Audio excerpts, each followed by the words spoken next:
গভীরতা, সাহিত্যিকতা এগুলো বেশি। মাদানী সূরার বৈশিষ্ট্য আর মক্কি সূরার বৈশিষ্ট্যের মধ্যে পার্থক্য সেটা আপনারা অবশ্যই বুঝতে পেরেছেন। কোরআন শরীফ শুরু হয়েছে মাদানী সূরা দিয়ে। মাদানী সূরা আয়াতগুলো একটু লম্বা লম্বা হয় বেশিরভাগ, এবং সেখানে মোটিভেশন চেয়ে বেশি বিধানগত বয়ান থাকে, বেশি আহকামগত বয়ান থাকে, তাত্ত্বিক বয়ান থাকে। আর মাদানী সূরার মধ্যে, মক্কি সূরার মধ্যে যেহেতু এটা একদম প্রারম্ভিক সময়, এখানে মোটিভেশনটা থাকে। আর আরব কালচারটা ছিল, জাহেলিয়ার কালচারটা ছিল সাহিত্যের কালচার। এই জন্য আরবি সাহিত্য বোঝার জন্য আইয়ামে জাহেলিদের সাহিত্য বোঝাটা জরুরি। তো আপনাদেরকে আমি শুরু দিয়েই দুটো কথা বলবো আজকে। সেটা হলো, শেষ পারা যেহেতু সূরাগুলো ছোট ছোট, সূরাগুলো আপনারা মুখস্থ করার চেষ্টা করবেন ইনশাআল্লাহ, যেহেতু সূরা ছোট ছোট। আর এটা যেগুলো মুখস্থ করার বিষয়, তাদাব্বুরের ক্ষেত্রে এটা সহজ। এই সূরাগুলোর তাফসির বোঝা, অর্থ বোঝা সহজ, যেহেতু ছোট ছোট। আর বিশেষ করে আমরা নামাজের মধ্যে এগুলো বেশি পড়ে থাকি। তো আমরা নামাজের সূরাগুলো, সালাতের সূরাগুলো তরজমা আমরা দেখে নিব। আমরা এটা এভাবে করতে পারি সহজ হওয়ার জন্য। এই 30তম পারার শুরু থেকে না করে তর্জমাটা আমরা শেষ দিক থেকে করতে পারি। সূরা ফালাকের তর্জমাটা শিখে নেওয়া, সূরা নাস, সূরা ইখলাস, এইভাবে যদি 15-20-30টা সূরার তর্জমা যদি আমাদের জানা হয়ে যায়, এবং এগুলো সহজ যেহেতু ছোট ছোট সূরা, তখন আপনি নামাজের মধ্যে, সলাতের মধ্যে অর্থ বুঝার একটা যে স্বাদ, মজা, এটা পাবেন। কোরআন নামাজের মধ্যে কোরআন বুঝে বুঝে নামাজ পড়া আর কোরআন না বুঝে নামাজ পড়ার মধ্যে অনেক বেশ কম। আজকে আমার যে মেসেজটা থাকবে, এখানে খুব বেশি বিধানগত আলাপ নাই। বেশিরভাগ আয়াতগুলো সাহিত্যপূর্ণ আয়াত, বালাগাত বলা হয় এটাকে। আরবি সাহিত্যের 3টা স্তর আছে। এটা আরবি সাহিত্য না, সব সাহিত্যের মধ্যে। একটা হলো শব্দ সংক্রান্ত ব্যাকরণ, আরেকটা হলো বাক্য সংক্রান্ত ব্যাকরণ, আরেকটা হলো বাক্যের উপরে অলংকার, বাক্যটাকে সাহিত্য দিয়ে এটাকে সাজিয়ে বলা। মসজিদ একটা শব্দ, মসজিদে আমি নামাজ পড়েছি, এটা একটা বাক্য। মসজিদে আমি মহান রবের সান্নিধ্যে তার পরশে আমি সময় কাটিয়েছি, এটা একটু সাহিত্য মিশ্রিত হলো এটা। তো মক্কি সূরাগুলোর মধ্যে শব্দগত বিষয়তা আছে, বাক্যগত বিষয়তা আছে। বাড়তি যেটা আছে সেটা হচ্ছে এটার মধ্যে সাহিত্য আছে, এজাজ আছে। প্রথম যেটা চ্যালেঞ্জ ছিল কাফেরদের পক্ষ থেকে, ভাষার দিক থেকে, যে কোরআনের ভাষার সাহিত্যমান, বালাগতের মানটা কতটুকু। এই জন্য কোরআন শুধু এখানে আমাদেরকে মোটিভেশন শুধু করেন নাই, আমার কথা একটু বুঝার চেষ্টা করবেন আপনারা। কোরআন শুধু আমাদেরকে আয়াতগুলি দিয়ে শুধু মোটিভেশন করে নেই, পক্ষান্তরের সাথে সাথে কোরাইশের সাহিত্যিকদেরকে চ্যালেঞ্জ করেছে। আম্মা ইয়াতাসাআলুনা আনিন নাবাইল আযীম আল্লাযী হুম ফীহি মুখতালিফুন কাল্লা সায়ালামুন সুম্মা কাল্লা সায়ালামুন। কথার স্টাইলটা দেখেন আপনি। এটা শুধু এটা মোটিভেশন না, এটার মধ্যে একটা চ্যালেঞ্জ আছে। যে চ্যালেঞ্জটা হচ্ছে সাহিত্যিক চ্যালেঞ্জ। কোরআন কারীমের যে মুআজিজা, এই মুআজিজা, এটা নিয়ে অনেক বিতর্ক আছে। এটা কি শব্দগত মুআজিজা, সাহিত্যের মুআজিজা, নাকি তার অর্থের মধ্যে মুআজিজা? সিদ্ধান্ত হচ্ছে এটা সামগ্রিক মুআজিজা কোরআন এটা। তো আমাদের জন্য বড় সুবিধা হলো, যেহেতু সূরাগুলো যেহেতু ছোট ছোট, আমরা সূরাগুলো আমরা তর্জমা সহ দেখার চেষ্টা করব। তা আমার প্রস্তাব হচ্ছে, আমরা যদি পিছন থেকে যদি তর্জমাগুলো শিখি, চেষ্টাগুলো কিন্তু উপায় হয়, চেষ্টাগুলো উপায় হয়। আজকে রোজা 29টা, আর আগামীকালকেও আপনাদের বাড়ি যাওয়ার খুব সুসংবাদ নাই, ঠিক আছে? সৌদি আরবের মতো চাঁদ উঠে নেই। হ্যাঁ, তো এটা আলহামদুলিল্লাহ, মাস একজন আলহামদুলিল্লাহ বলছে। তা আরও একদিন সময় পেলেন, এবং শেষ দিনটা আমাদের জুমাবার হবে আলহামদুলিল্লাহ, শেষ জুমা। তো আমি শেষ দিনটা বা কালকের দিনটা মিনিমাম আপনাদেরকে 10টা থেকে 15টা সূরা তর্জমা সহ শিখে দেবো ইনশাআল্লাহ। আমরা একদিন মেহনত করবো শুধু কোরআন নিয়ে। আমরা এখান থেকে যাওয়ার পরে প্রত্যেকটা নফল নামাজের মধ্যে যেন এই সূরাগুলোর যেন কি থাকে, শব্দ বোঝার জন্য আমরা আমাদের যেন সুযোগ হয়ে থাকে। সূরা নাবা দিয়ে শুরু। আল্লাহ পাক বলেন, আউযু বিল্লাহি মিনাশ শাইতানির রাজিম, বিসমিল্লাহির রহমানির রহিম। আম্মা ইয়াতাসাআলুন আনিন নাবাইল আযীম আল্লাযী হুম ফীহি মুখতালিফুন কাল্লা সায়ালামুন থুম্মা কাল্লা সায়ালামুন আলাম নাজআলিল আরদা মিহাদা ওয়াল জিবালা আওতাদা ওয়া খালাকনাকুম আজওয়াজা ওয়াজআলনা নাওমাকুম সুবাতা ওয়াজআলনা আল-লাইলা লিবাসান ওয়াজআলনা আন-নাহারা মা'আশা وبنينا فوقكم سبعا شدادا وجعلنا سراجا وحاجا وأنزلنا من المعصرات ماء ثجاجا। এইভাবে সবগুলো নিয়ামতের আলোচনা। তো শুরু করছে একটু ভিন্ন আঙ্গিকে। তারা কি সম্পর্কে পরস্পরকে জিজ্ঞেস করে, ইয়াতাসাআলুন, তারা পরস্পরকে কি সম্পর্কে তারা জিজ্ঞেস করে। তা আরবি গ্রামারে বিভিন্ন রূপান্তর আছে। সাআলা মানে জিজ্ঞেস করা, আর ইয়াতাসাআলু মানে পরস্পরকে জিজ্ঞেস করা। আনিন নাবাইল আযীম, তারা জিজ্ঞেস করছে মহা সংবাদ। আজকে দেখেন মিডিয়া কি করে, আমাদের সামনে বিভিন্ন ঘটনা নিয়ে আসে।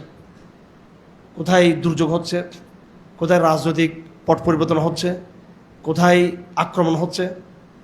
যেদিন এই পৃথিবীর চূড়ান্ত আক্রমণের শিকার হয়ে যাবে পৃথিবী, আল্লাহর পক্ষ থেকে সব ধ্বংস হয়ে যাবে যেদিন, এর পরের দিন তো মিডিয়া বাইরে হয়ে বলবে যে প্রথম হলো যে কিয়ামত অনুষ্ঠিত। সেদিন ডেইলি স্টার, প্রথম হলো বিবিসি থাকবে, এরা সিএনএন থাকবে, এফপিবি থাকবে, পিবি এগুলো থাকবে, এগুলো কোনো সংবাদ সংস্থা থাকবে না। তা আল্লাহ বলছেন আম্মা ইয়াতাসাআলুন আনিন নাবাইল আযীম, মহান সংবাদ। তো ইসলামকে, কোরআনকে মনে করা হয় এটা মিডিয়ার সামনে, এটা কি মিডিয়া তো একটা স্মার্ট একটা ব্যাপার স্যাপার মিডিয়া। হ্যাঁ, এই মিডিয়া হাজার হাজার বছর মানব জাতির সংবাদ পরিবেশন করেছে, কিন্তু মানব জাতির চূড়ান্ত সংবাদ মিডিয়া দিবে না। সেদিন মিডিয়া নিজেই ডাল হয়ে যাবে। সেদিন যেদিন পাহাড়গুলো ধ্বংস হয়ে যাবে, সমুদ্রগুলো শুকিয়ে অগ্নিগর্ভ পরিণত হবে, আসমান টাসমান টুকরো টুকরো হয়ে যাবে, মানুষ যেদিন মানুষ প্রথম সিংহে ফুঁক দিবে, সবকে ধ্বংস হবে, আবার কিছুদিন পরে দ্বিতীয় সঙ্গে ফুৎকার দিবে, এই বিষয়গুলো কি তখন কোনো মিডিয়া আনার সুযোগ থাকবে না। তাহলে এখন আপনি কোন দিকে যাবেন? কোনটা আসল মিডিয়া? হ্যাঁ, কোনটা আসল মিডিয়া? কোরআন হচ্ছে আসল মিডিয়া। কারণ কোরআন ছোট ছোট ছোট ছোট ভূমিকম্পের খবর, তাও তো এগুলো দিয়েছে কোরআন। হ্যাঁ, দৈনিক দৈনিক কোনো খবর দেয় নাই কোরআন, কিন্তু ভবিষ্যতের চূড়ান্ত সংবাদ কোরআন শরীফ দিয়েছে। তো হাদিস শরীফে আছে, হযরত আলীর হাদিস, তিনি বলেন রাসূলুল্লাহ আমাদেরকে একদিন ডেকে বলতেছেন সায়াকুনুল ফিতানু, যে অরাজকতা ফিতনা হবে, অস্থিরতা বাড়বে, হ্যাঁ, আক্রমণ পাল্টা আক্রমণ, এবং সামগ্রিক মুসলমানদের মধ্যে ভিন্ন সংকট তৈরি হবে। তো সাহাবায়ে কেরাম বললেন ইয়া রাসূলুল্লাহ মাল মাখরাজু আনহা, এখান থেকে আমরা কিভাবে এক্সিট করব, ফিতনা থেকে বের হবো কেমনে? আল্লাহ রাসূল বললেন সাল্লাল্লাহু আলাইহি ওয়াসাল্লাম, কিতাবুল্লাহ, আল্লাহর কিতাব, ফিহি নাবাউ মা ক্বাবলাকুম ওয়া খাবরু মা বা'দাকুম ওয়া হুকমু মা বাইনাকুম হুয়াল ফাসলু লাইসা বিল হাজল। যে কোরআন হচ্ছে আপকামিং যেই অরাজকতা হবে, আগামী দিন আসন্ন যে সংকট, এই সংকট থেকে বাঁচার সবচেয়ে বড় মাধ্যম হচ্ছে কোরআন। কেন? কোরআন হচ্ছে অতীতের সংবাদ, আগামীর ভবিষ্যৎবাণী, বর্তমানের সংবিধান। তো কোরআনে কারীমে দুটো জিনিস পাচ্ছি আমরা। কাসাস আমরা পড়েছি, কাসাস কাহিনী, অতীতের হাজার হাজার বছরের এমন সমস্ত ইতিহাস বলেছে যেগুলো কোনো ইতিহাস বলতে পারবে না, কোনোদিন কোনো ইতিহাস বলতে পারবে না, ইতিহাসে কেউ বলতে পারবে না। ওয়াদ, সোয়া, ইয়াগুস, ইয়াউক, নাসার, এসব জাতির কথা কেউ বলতে পারবে না। এবং আদমের সৃষ্টির রহস্য কেউ বলতে পারবে না। নূহ আলাইহিস সালামের দুর্যোগ সম্পর্কে কেউ আমাদেরকে সঠিক তথ্য দিতে পারেনি, কিন্তু কোরআন আমাদেরকে সঠিক তথ্য দিয়েছে।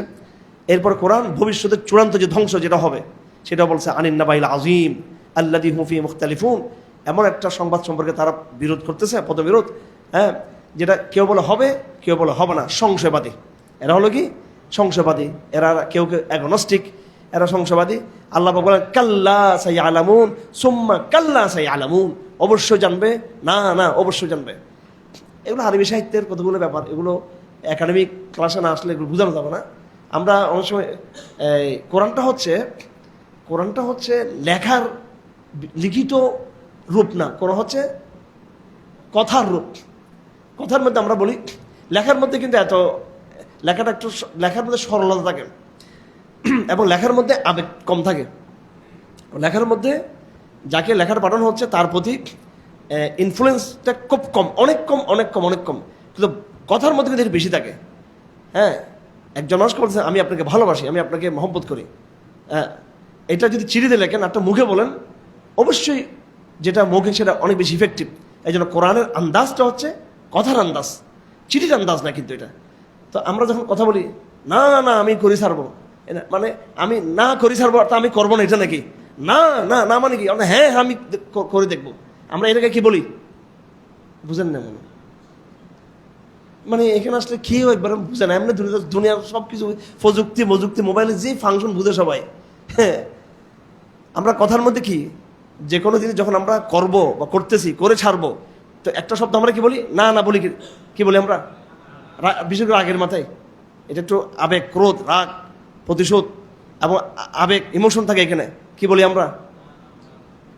হ্যাঁ, এমনি বলি না আমি দেখিয়ে ছাড়বো, তারপর আমি দেখিয়ে ছাড়বো না, এটা নাকি? না আগে বলছে এরকম নাকি? না নির্বাচন আমরা জিতবো, বুঝতেছেন নি ভাই? এগুলা না বুঝলে কোরআন কিছু বুঝবে না। তো কোরআন হচ্ছে এরকম, না না আছে এরকম, ঠিক আছে? তার মানে আমি কসম খাচ্ছি, কাল্লা, মোটেও না, না না মোটেও না, অবশ্যই অবশ্যই কিয়ামত হবে, কাল্লা সুম্মা কাল্লা, আবার হ্যাঁ, আবার না না আবার, অবশ্যই অবশ্যই তারা জানবে তারা যে কিয়ামত যে সংঘটিত হবে এটা।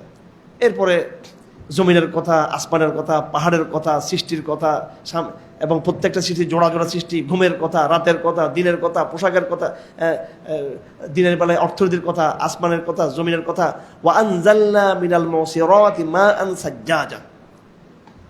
দেখেন সুবহানাল্লাহ, কোরআন যে কত বৈজ্ঞানিক। ওয়া আনজালনা মিনাল মুসিরাতি, এই পৃথিবীতে সবচেয়ে বিশুদ্ধ পানি কোনটা? সমুদ্রেরটা না, সাগরের পানি। সবচেয়ে থার্ড ক্লাস পানি হচ্ছে কিসের? সাগরের পানি, সবচেয়ে ফালতু পানি, ঠিক কিনা? হ্যাঁ, কারণ সাগরের নিচে তো জাহান্নাম, জানেন এটা?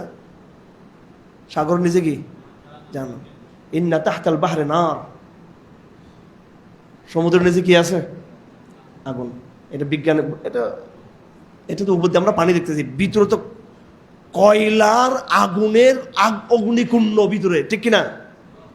হ্যাঁ হ্যাঁ, অবশ্যই গভীরে গভীরে যখন যাবেন, কারণ তো একটা তলে গিয়ে তো কি পানি শেষ ওখানে, এরপরে কি মাটির এরপরে কি এরপরে কি এরপরে কি এরপরে কি, এটা বিরাট বিরাট এখানে ফাংশনগুলো আছে, এখানে অগ্নির উপাদানগুলো সেখানে আছে সমুদ্রের মধ্যে। এটা হাদিস এবং এটা বিজ্ঞান দ্বারা অ্যাবসলিউট এটা প্রমাণিত। এটা সমুদ্রের তলদেশে আমাদের একজন বড় আপন মানুষ শহীদ হয়েছেন। উনি আবার শহীদ বলতে আপনার আবার আদর্শিক ভেবে মানে একটা ব্যবসায়ী মানুষ ছিল, আমার বাবার বন্ধু ছিল। ওনারা এখানে আসছিলেন, এখানে একজন ওনার ছেলে এবং ওনার নাতি, ওই যে টাইটানিক না কি একটা, ফাইটানিক কি একটা আছে, ওইটা সাবমেরিন দিয়ে এটা দেখতে যায় অনেক, একবার সমুদ্র কত মিটার যাইতে হয়। তো ওইটা ওখানে ফাংশন করে না, ওরা সবাই শহীদ মারা গেছে ওখানে। এবং তাদের সাথে আমাদের একটা পারিবারিক সম্পর্ক ছিল, টাকার জোরে গেছে আর কি, এখানে টাকার জোরে। ওই ঘটনার পর আমি যখন মালদ্বীপ গেছি, আমার ভাইরা নিয়ে গেছে সাবমেরিন, বলে ইয়ে করার জন্য। এটা ছোট গরিব সাবমেরিন, এটা মালদ্বীপেরটা না, আমরা তো গরিব। ওইটা হচ্ছে আমার বাবার বন্ধু যারা, ওরা ছিল লন্ডনে থাকে, এরা অনেক ভিএভি, এরা কত লাখ লাখ ডলার দিয়ে ওরা গেছে। আর আমি আমার মেয়ে পিচ্ছি আফিফাকে নিয়ে গেছি, এটা অসহায় সাবমেরিন, এটা মালদ্বীপের। তো বাংলাদেশে একটা ওই সাবমেরিন একটাও নেই, বাংলাদেশে তো আর একটা ফালতু দেশ। বাংলাদেশের চেয়ে মালদ্বীপ 10 গুণ উন্নত, আপনি গেলে দেখবেন। একটা হরণ নাই, একদম হরণ বাচ্চা পরে দেখেছি, এটা বাঙালি হরণ দিয়েছে এটা। যাক, তো সমুদ্রের তলদেশে বড় কি আছে? কোরআন কারিমে জায়গায় জায়গায় আছে সমুদ্র একদিন অগ্নিকুণ্ড পরিণত হয়ে যাবে। কারণ পানি থেকে যখন আপনি অক্সিজেন বাইর করবেন, পানি কি হয়ে যাবে এটা? হ্যাঁ, থাকবে নাকি সব হাইড্রোজেন হয়ে যাবে। তো এখন ইসলাম যে কত বিজ্ঞানিক, আল্লাহ পাক বলতেছে তুমি কি দেখো না আমরা স্বচ্ছ পানি আসমান থেকে আমরা অবতীর্ণ করেছি। সবচেয়ে বিশুদ্ধ পানি কোনটা? বৃষ্টির পানি, ঠিক কিনা? নাকি ঝর্ণার পানি? ঝর্ণার পানির মধ্যে কিন্তু জীবাণু থাকে, কিন্তু ঝর্ণার পানি নদীর পানির চেয়ে অনেক ভালো। সাগর পানি তো কোনো পানি নেই, এগুলো তো সাগর পানি তো পানি নেই। এটা আমি একটা আপনাদেরকে আজকে তথ্য দিই, অনেক এটা দজ্জালি তথ্য, এটা সূত্রটা গুরুত্বপূর্ণ। পৃথিবীতে পানির সংকট, এটা আমরা বুঝতেছি না, পৃথিবীতে পানির সংকট আছে পৃথিবীতে, এটা বাংলাদেশে বুঝায় না, এটা সারা পৃথিবীতে পানির সংকট। আগামী দিনে পানির সংকটটা আরো তীব্রতর হবে, আরো কি হবে, তীব্রতর হবে। একমাত্র ইসরায়েল যাদের কাছে এই সমুদ্রের পানিকে সুপিয়ে করার সর্বাত্মকভাবে সম্পূর্ণরূপে প্রযুক্তিটা তাদের কাছে আছে, এবং তার এই পানিটাকে সারা বিশ্বব্যাপী বাজারজাত করার মতো ক্ষমতা এদের আছে, এরা তার কারোর কাছে এটা নেই। তা আমি এখান থেকে বাইর করতেছি সম্ভবত যে দজ্জাল আর আগমনের পরে পানির তো সংকট থাকবে, সে এমনভাবে সমুদ্রের পানিকে সে কী করে ফেলবে, এটাকে ফাংশন করবে, হ্যাঁ, বৃষ্টি দিয়ে দিবে, বর্ষা দিয়ে দিবে, যারা তাকে মানবে সবাইকে সে এই তার রহমতের ছায়ায় নাউজুবিল্লাহ নিয়ে আসবে, এটা তথাকথিত রহমত আর কি। আর তার বিপক্ষে যারা থাকবে সবাই কিন্তু এরকম পানির অভাবে না খেয়ে মরবে সবাই। এবং এটা ইমিডিয়েটলি এখনই এটা হয়ে গেছে শুরু, এই প্রযুক্তিটা তাদের মধ্যে, তাদের হাতে আছে একমাত্র সামুদ্রিক পানিটাকে এটাকে সুপিও করা, এটা কোনো ব্যবহারযোগ্য পানি, এটা একটা খুব ভয়ঙ্কর পানি। আল্লাহ পাক এখানে বলতেছে কি দেখেন, আমি ফিল্টার থেকে পানি কি করি, এটা মশার হচ্ছে ফিল্টার, এটা আপনারা ভালো বলতে পারবেন যারা আপনারা সায়েন্সের ছাত্র আছেন, কীভাবে বৃষ্টি তৈরি হয়, পানি কীভাবে তৈরি হয়। আমি জাস্ট আমরা হলাম যে ওলামা, আমরা এক্সপার্ট অফ দ্য শরিয়া বা এক্সপার্ট অফ দ্য আরবি বা লিটারেচার। আর আপনারা সায়েন্স পড়তেছেন, বা আমরা তো হয়তো পাঠক হিসেবে সায়েন্স পড়ি, আমরা সায়েন্সের কোনো টিচার না। শব্দটা আপনারা দেখেন মশারাত, আমি ফিল্টার থেকে কি করতেছি, মশারাত মানে হলো যে পানিটা কি করা হয়েছে, ফিল্টার করা হয়েছে। সুবহানাল্লাহ, সবচেয়ে ফিল্টারিং পানি কোনটা? এটা এমনভাবে প্রক্রিয়াজাত অটোমেটিক, এটা হচ্ছে কি একদম যেখানে জীবাণুর কোনো কি নাই, সবচেয়ে এটা বিশুদ্ধ পানি। এই জন্য বর্ষার প্রথম দিকে না, বর্ষা যখন প্রথম দিকে পানিগুলো একটু সমস্যা, এরপর যখন শুরু হবে মুষলধারে, এই পানিগুলো নিয়ে রাখবেন। এটা হ্যাঁ, এটা খুব স্বাস্থ্যসম্মত, সম্মত। খামাখা আমাদেরকে এগুলো খাওয়াচ্ছে, কোথাকার কি পানি, কি ভাই আবার যিনি দান করছো রাগ করবো, আবার যাক ঠিক আছে বেচারা, হ্যাঁ, উনি যারা এখানে সরবরাহ করে পানি আমাদেরকে, এখন দান টান মন্দ হইলেও কি, আমি তো কথা হচ্ছে এগুলো তো আসলে প্রক্রিয়াজাত করা পানি এগুলো। আর আমরা যদি সহজ সরলভাবে বৃষ্টির পানিগুলো আমরা যদি ধারণ করি, এই যে আল্লাহ পাক বলতেছেন ওয়া আনজালনা মিনাল মুসিরাতি মাআন সাজ্জাজা লিনুখরিজা বিহি হাব্বান ওয়া নাবাতা ওয়া জান্নাতিন আলফাফা। এই সমুদ্রের পানিটাই কিন্তু কিভাবে আল্লাহ পাক ফিল্টারিং করে পাঠাচ্ছেন, এই সব দ্বারা আল্লাহ পাক ওইটা বলছেন মুসিরাত, যেটাকে নিংড়ানো, চিবানো, ফিল্টারিং করে এই পানিটা আসতেছে। এই শব্দটা, এটা বিজ্ঞান যারা বুঝবে না তারা কিন্তু এটা বুঝবে না। সমুদ্রের পানি দিকে কোনো জায়গায় ঘাস হবে, ফল উৎপন্ন হবে, এটাকে আল্লাহ পাক ন্যাচারালি এটাকে প্রক্রিয়াজাত করে এটাকে দিয়ে ফল উৎপন্ন হচ্ছে, গাছ উৎপন্ন হচ্ছে। হ্যাঁ, সুবহানাল্লাহ, অনেকগুলো মর্যাদা কোরআন শব্দের মধ্যে। এরপরে অনেকগুলো আল্লাহ পাক নিজের আসমানের, জমিনের কথা নিয়ে আসছেন, তারপর জাহান্নামের কথা নিয়ে আসছেন। হ্যাঁ, তারপর যারা মুত্তাকি হবে আপনাদের জন্য সুন্দর, ইন্দাল মুত্তাকিনা মাফাজা, জাহান্নামীদের জন্য যেমন ভয়ঙ্কর ভয়ঙ্কর এখানে খারাপ খারাপ খাবার, খারাপ ঠিকানা। হামিমান ওয়াসাখা, গাসাক এটার নাম, পুঁজ, গরম পানি, ময়লা। জাযাউম বিফাকা ইন্নাহুম কানু ইয়ারজুনা হিসাবা, তারা তো কোনো হিসাব নিকে আশা করেন, এই জন্য এগুলো গরম গরম খাবে। আর যারা মুত্তাকি থাকবে তাদের জান্নাতে ঠিকানা হবে হাদাইকা ওয়া আনাবা, বাগানা থাকবে আর আঙ্গুর খাবে।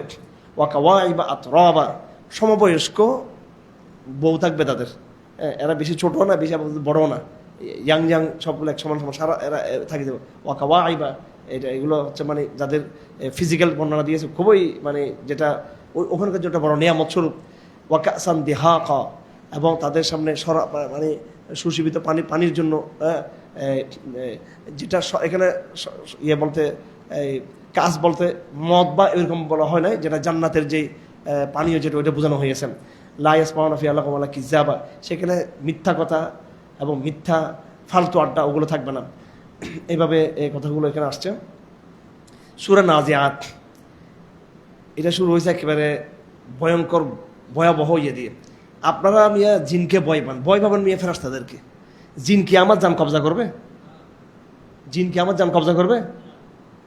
জিন বেশি চেয়ে বেশি আপনারা মুভ ধরবে, রাত্রেবেলা ধরবে। কালকে কেউ ধরছিল আপনাদের? কেউকে সূরা জিনের কালকে তাফসীর করছে, কেউ ধরে না। হ্যাঁ, ভয় করবেন ফেরেশতাদেরকে। কেমন ফেরেশতা? ওয়ান্নাজিআতি গারকা ওয়ান্নাশিতাতি নাশতা আন্নাজিআতি গারকা। এগুলা শব্দটা হচ্ছে, এগুলো আরবি গ্রামাটিক্যাল শব্দ আর কি, আরবি গ্রামার বিষয়, স্ত্রীলিঙ্গ শব্দ। তো ফেরেশতা কি স্ত্রী নাকি? এটা হচ্ছে সিফত, গুণবাচক। অর্থাৎ যারা আলেম তারা বুঝে নেবেন, সিগতু সিফাতিন গলাবাত আলাইহি ইসমিয়াতু, এটা সিফতের সিগা, গুণের সিগা, কিন্তু এটা ফেরেশতার সত্তাকে বোঝানো হয়েছে। ওয়ান্নাজিআতি গারকা, যারা কঠিনভাবে জানটাকে টেনে টেনে জানটাকে বের করবে, আল্লাহ হেফাজত করবে। এটা কাদেরটা? কাফেরদের জানকে কি করবে? টেনে টেনে বের করবে, কষ্ট হবে কাফেরদের মৃত্যুটা। তার বিপরীত ওয়ান্নাশিতাতি নাশতা, মুসলমানদের জান কবষ্ট হবে, গিটটা খুলে দেওয়ার মতো হালকা করে জানটা বের হয়ে যাবে। আলহামদুলিল্লাহ, ঠিক আছে। এই জন্য ভাই ফাঁসিকি করা যাবে না, মোবাইলের সময় বেশি দেওয়া যাবে না, আলতু আলতু কাজ করা যাবে না। তাকওয়ার পর থাকতে হবে, জিকিরে থাকতে হবে, আল্লাহর স্মরণ থাকতে হবে। মৃত্যু যেন সহজ হয়, মৃত্যু যেন কি হয়? সহজ হয়, ঠিক আছে। শব্দটা দেখেন, ওয়ান্নাজিআতি গারকা, একদম কঠিনভাবে জানটা বের করবে ফেরেশতারা। ওয়ান্নাশিতাতি নাশতা, ইমানদার যে সে কি সহজে সে ইয়ে করবে। নাশত বলা হয় তাকে কি করা? খুলে দেবো। কি করা? যেটা খুলে আস্তে করে খুলে দেবে। ওয়াসাবিহাতি সাবহা ফাসাবিকাতি সাবকা ফালমুদাব্বিরাতি আমরা, ফেরেশতাদের প্রশংসা যারা চলমান রয়েছে বায়ুতে, বাতাসে, সব জায়গায়, সামনে যারা সাঁতার, ফেরেশতারা তো বিশাল বিশাল পাখা আছে, সাঁতার কাটছে মানে ওটা বাতাসে রয়েছে, এবং তারা আল্লাহর বিভিন্ন কাজ তারা পরিকল্পনা করে দেখেন। সমুদ্রের ঢেউ, হ্যাঁ, জলোচ্ছ্বাস, বাতাসের গতি, ঠিক আছে, কোনো দুর্ঘটনাকে প্রতিরোধ করা বা কোনো দুর্ঘটনা চাপিয়ে দেওয়া, ইত্যাদি ইত্যাদি, এগুলো পরিকল্পনা তারা করে। অনেক অনেক কথা এখানে আছে, সবগুলো সাহিত্যিক শব্দ। আল্লাহ পাক সুবহানাহু ওয়া তাআলা আমাদেরকে বুঝার তৌফিক দান করুন। এই ফেরাউনের কথা আসছে এখানে, ইযাবিলা ফিরআউন ইন্নাহু তাগা, মূসা আলাইহিস সালামের কথা আসছে, হাল আতাকা হাদিসু মূসা। আসলে এগুলো 1 ঘন্টায় কি বুঝাবো? এগুলো কি কি আয়াত এখানে, সুবহানাল্লাহ, এগুলো না বললে তো বুঝে যাবে না।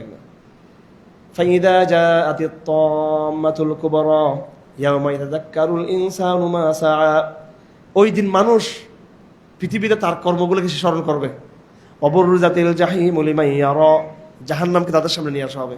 ফাআম্মা মান তাগা ওয়া আসাল হায়াতাদ দুনিয়া ফাইন্নাল জাহিমা হিয়াল মাওয়া। যারা তাগুত, যারা কি ফামান তাগা, যারা তাগুত, ওয়া আসাল হায়াত দুনিয়া, এবং দুনিয়ার জীবনকে যারা প্রাধান্য দিয়েছে, জাহান্নামে তারা ঢুকবে। ওয়া আম্মা মান খাফা মাকামা রাব্বিহি ওয়া নাহান নাফসা আনিল হাওয়া, আর আল্লাহকে যারা ভয় করেছে এবং নফসকে যারা হাওয়া থেকে বিরত রেখেছে।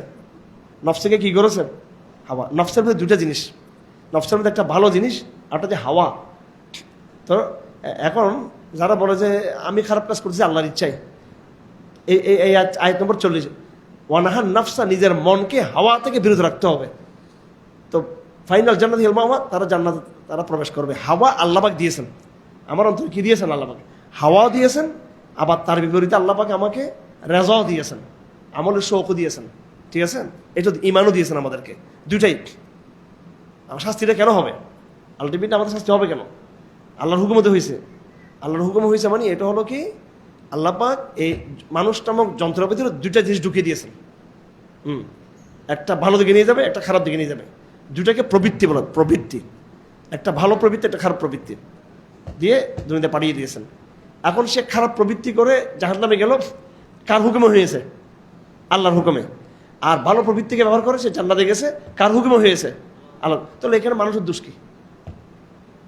মানুষ দোষ হচ্ছে মানুষকে 2টো প্রবৃত্তিকে ফাংশন করা, তাকে আবার কি দিয়েছে? আবার ওইটা দিয়েছে। আমরা চাইলে বেবিচারও করতে পারি, আমরা চাইলে বেবিচার না করে হালভাবে বিয়ে করতে পারি, আমরা চাইলে মদ খেতে পারি, আমরা চাইলে মদ না খাইয়ে আমরা জুস খেতে পারি, আমরা চাইলে নামাজ না পড়ে ঘুমাইতে পারি, অথবা সলাতে দাঁড়াতে পারি। 2টো কাজ একসাথে আমরা কি করতে পারি? আমরা ফাংশন করতে পারি, খারাপ কাজ সব কাজ করতে পারি আমরা। তো এখতিয়ারটা আমার হাতে আছে, ওই জন্য শাস্তি হবে। তো যারা নিজের হাওয়াকে বিরত রাখবে, ওনাহান নফস আল হাওয়া, নফসকে বিরত রাখবে হাওয়া থেকে। কিসের থেকে? হাওয়াটা মনে রাখবেন, কিন্তু গণতন্ত্র মানে কি জানেন? হাওয়াতন্ত্র মানে মনে যা চায়, কি মনে যাচ্ছে হাবাতন্তর আবাসা বাতাল্লাহ সূরা আবাসা। ওই সাহাবীর কথা আমরা জানি কেমন, আব্দুল্লাহ ইবনে মাকতুম, উনি একজন অন্ধ সাহাবী ছিলেন। তো রাসূল সাল্লাল্লাহু আলাইহি ওয়াসাল্লাম তাকে কোনো ঘৃণা করেনি। এমনিও তো ভিআইপি লোকজন আসলে যারা আমাদের সঙ্গী টঙ্গী আরো তো আছে, সড়ক মানুষের সাথে জায়গা দেয়, এটা বলি না আমরা। তো ভিআইপি লোকটা আসছে, ওই বুড়া ওই আদা ওখানে রাসূলুল্লাহকে তাকে একটু তাওয়াজ্জু কম দিছে। কেমন আল্লাহ বলছে তোর প্রটোকল কিসের প্রটোকল? প্রটোকল গরিবদের জন্য। প্রটোকল কাদের জন্য? গরিবদের জন্য, অসহায়দের জন্য প্রটোকল। আমরা প্রটোকল মেনটেন করতে গিয়ে, আমরা বড়দেরকে ভিআইপিদেরকে আমরা সম্মান করতে গিয়ে অসহায়দেরকে আমরা কি করি? হ্যাঁ, ইয়ে করি। ঠিক আছে, আমাদের এটা কোনো এরকম খানখানা যেখানে ধনীদেরকে নিয়ে আমরা করি, আমরা হিসাব করি ধনী গরিব সব এখানে, বড় ধনী আমার পর রাখবে সে এখানে। এবং সব ধনীদের অভিযোগ হলো যে আমি নাকি একটু পাত্রাটা কম দিই ধনীদেরকে। ঠিক আছে, এটা ধনীরা আমার পছন্দ কম করে জুমার দিন রাগ করে চলে যায়, বলে আশেপাশে সব ইয়াং লোকজন থাকে এখানে, ফলাফল থেকে আমরা ইয়ে করতে পারি না, বড় কোটিপতিরা লাখপতিরা এরা চলে যায়, বলে জুমার দিন আসছিলাম কিন্তু দেখা করতে পারি না, খালি এখানে ইয়ে থাকে। তো ভাই রাসূলুল্লাহর দরবার যেমন আমাদের সঙ্গে চলতে হবে। আর মাশাআল্লাহ আর একটা বিষয় এখানে, এটা ধান্দা, ইসলামিক ধান্দা একটা আছে আবার। আপনি খানকা একটা দিয়ে দিবেন, বড় লোক কারা কারা আছে এখানে দেখে দেখে ওদেরকে ইফতারিতে রাখবেন, এদেরকে সেহরিতে সময় রাখবেন, স্পেশাল রুমের সময় দিবেন, একটু নসিহত করে দিবেন, এদেরকে ফজিলত বলি, এদেরকে গাড়িটা আস্তে করে ভাগা দিবেন, তার থেকে দান করে দিবে আপনার গাড়ি দিয়ে দেবে আপনাকে। বস গাড়ি পেয়ে গেছেন জানেন, তারপরে ওমরার টিকিট নিয়ে নেবেন তার থেকে, হজের ইয়ে নিয়ে নেবেন তার থেকে, আস্তে আস্তে করতে করতে ফ্ল্যাট নিয়ে নেবেন তার থেকে। ঠিক আছে, তো আল্লাহ পাক সুবহানাহু ওয়া তাআলা এরকম এই সমস্ত আধ্যাত্মিক ভণ্ডামি, এগুলো হচ্ছে কি ভণ্ডামি? আধ্যাত্মিক ভণ্ডামি। এটা আমি বলতেছি একবার, এটা সচেতনভাবে কথা বলতেছি আমি। অডিয়েন্স হবে আবাসা ওয়া তাওয়াল্লা আন জাআহুল আ'মা ওয়া মা ইউদরিকা লাআল্লাহু ইয়াযাক্কা আও ইয়াযাক্কারু ফাতানফা'হু যিকরা আম্মা মান ইসতাগনা ফাআনতা লাহু তাসাদ্দা। যারা গণী, যারা ধনী, যারা বেনিয়া, যারা কোনো শিখতে আসে নাই, এখানে এমনি আসছে ইয়ে করার জন্য, তুমি তাদেরকে গুরুত্ব দিচ্ছ। আর যে অন্ধ হতে পারে, তার হৃদয়টা অনেক ভালো, সে পবিত্র, আর ইয়াজ্জা করে, সে আল্লাহকে স্মরণ করে, ফাতানফা'হু যিকরা, আল্লাহ স্মরণ তার জন্য উপকারী হবে। তুমি তাকে গুরুত্ব দাও, সে গরিব হলো তাকে কি করো? গুরুত্ব দাও। 1 লাখ টাকা যে চাঁদা দিচ্ছে, যাকাত দিচ্ছে, তাকে খুব সম্মান করলাম। আর 200 টাকা যে বের করে দিচ্ছে, তাকে আমি পাত্তাই দিলাম না। এখানে 200 টাকা দিছে আজকে একজনে, যাক দেখছি তাকে ভালো, ও বলুক আমি কি সম্মান তাকে কত আদর করছি আমি। পক্ষান্তরে 1 লাখ টাকা 50,000 টাকা আল্লাহর জন্য দিচ্ছে, যে সেম প্রোটোকল পাচ্ছে। এরকম, এটা রমজান মাসে কোরআন রাখি বলতেছি এটা। বরং 200 টাকা যে দেয় তার কি বেশি, তার এখলাস বেশি, তার কি বেশি, এবং তার তাকওয়া বেশি, এবং তার ফলাফলও বেশি। আপনি বলবেন তো দূর, এই 200 টাকা দিয়ে কী হবে? না কি বিল্ডিং হবে, না একটা মুজলুমরা না মামলা সাহায্য করা যাবে? কি হবে জানেন? এটা আমার অভিজ্ঞতা। এটা কি হবে? এটা এই 200, 400, 500 যারা দেয়, কালকে ফিলিস্তিনিদের টাকা দিছে করতে, কিছু ভাইরা মুসলিমদের টাকা দিল, তো দেখলাম যে 1000 টাকা কষ্ট নতুন নোটও আছে এখানে অনেকগুলো। আবার গরিব 2 টাকার নোটও আছে, গরিব 10 টাকার নোটও আছে। তার মানে এখানে যে এলাকা থেকে তারা চাঁদারা করছে, কিছু গরিব ছিল, কিছু ইয়ে ছিল। আমার অভিজ্ঞতাটা বলি, আমার একটা, আপনি কারামত বললো তো বলবো যে হুজুর বন্ডামি শুরু করছে। কতবার যে করে গেছি, হ্যাঁ, বা টাকা পাঠিয়েছি 4 লাখ, 5 লাখ, 2 লাখ, 3 লাখ খরচ। আমরা যখন জেলে ছিলাম তখনও কোনো কাজ হয়নি, কিচ্ছু হয়নি, টাকা শেষ। আওয়ামী লীগের আমলে বিচার করার টাকা খাচ্ছে, এটা ভিডিও পর্যন্ত আছে আমাদেরকে। আওয়ামী লীগের আমলে লাখ লাখ টাকা আমাদের এক মুসলিমকে ব্যাংকের জন্য একসাথে আমরা 7-8 লাখ টাকার মতো মানুষরা তুলে দিয়েছিল, এটা আমরা পাঠিয়েছি। পুরো টাকা খাইয়ে পুরো মামলাটা নষ্ট করে দিচ্ছে। মানে এদিকে জামিন দিয়েছে, ওদিকে চেম্বার জজে গিয়ে বন্ধ করে দিয়েছে, টাকাটা জজ মেরে দিয়েছে। কিন্তু এটা ভিডিও আছে, আমি হাসিনা আমলের পরে যারা জিবেস্টের ওদের করে যে দেখেন, আপনাদের আমলে কিন্তু এগুলো হচ্ছে, কিন্তু এগুলো। আর একই জায়গায় কি হয়েছে জানেন? কোথাকার সাভারের, কোথাকার ঢাকার বাইরের অঞ্চলের একটা লোক কিছু টাকা নিয়ে আসছে, ওই টাকা দিয়ে করে গেছে, ঠাস করে দিকে কেমন এটা জামিন হয়ে গেছে মামলা, এটা অল্প টাকাতে। এরকম অহরহ ঘটনা, এরকম দুনিয়াবি বহুত কাজ আপনার হয়ে যাবে অল্প টাকাতে, বরাকা বহু টাকা আছে, দেখবেন এগুলো সিঙ্গাপুরে গিয়ে দিয়ে আসতে হবে টাকাটা চিকিৎসার পিছনে। অথবা ওই শেয়ার ব্যবসা ধরা একবার ট্র্যাশ বসে দেবেন একবারে, টাকা বেশি টাকা নেই, আর অল্প অল্প টাকাতে বরাকা হয়। এই জন্য এখানে মানে আল্লাহ রসুলকে আল্লাহ পাক যেটা শিক্ষা দিয়েছেন, বড় লোকদেরকে বেশি পাত্তা দিতে গিয়ে অডিয়েন্সের যারা গরিব আছে তাদের প্রতি যেন কি না হয়, সমস্যা যেন না হয়। আল্লাহু আকবার। কাল্লা ইন্নাহা তাযকিরা ফামান শাআ যাকারা ফি সুহফিন মুকাররামা মারফুআতিন মুতাহহারা বিআইদি সাফারাতিন কিরামিন বারারা।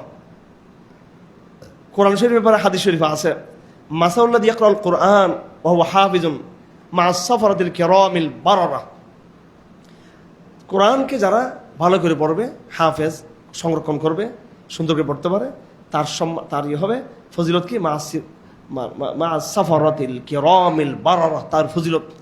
আর যে ব্যক্তি করে সে পড়তে পারে, কষ্ট করে শিখতেছে, আল্লাহ নবী বলেন তারও কিন্তু সওয়াব আছে, ডাবল সওয়াব আছে তার। যাই হোক, এখানে প্রসঙ্গত আসছে, যেহেতু এখানে কিরামিন বারারা শব্দ আসছে এখানে, এই জন্য এখানে আসছে।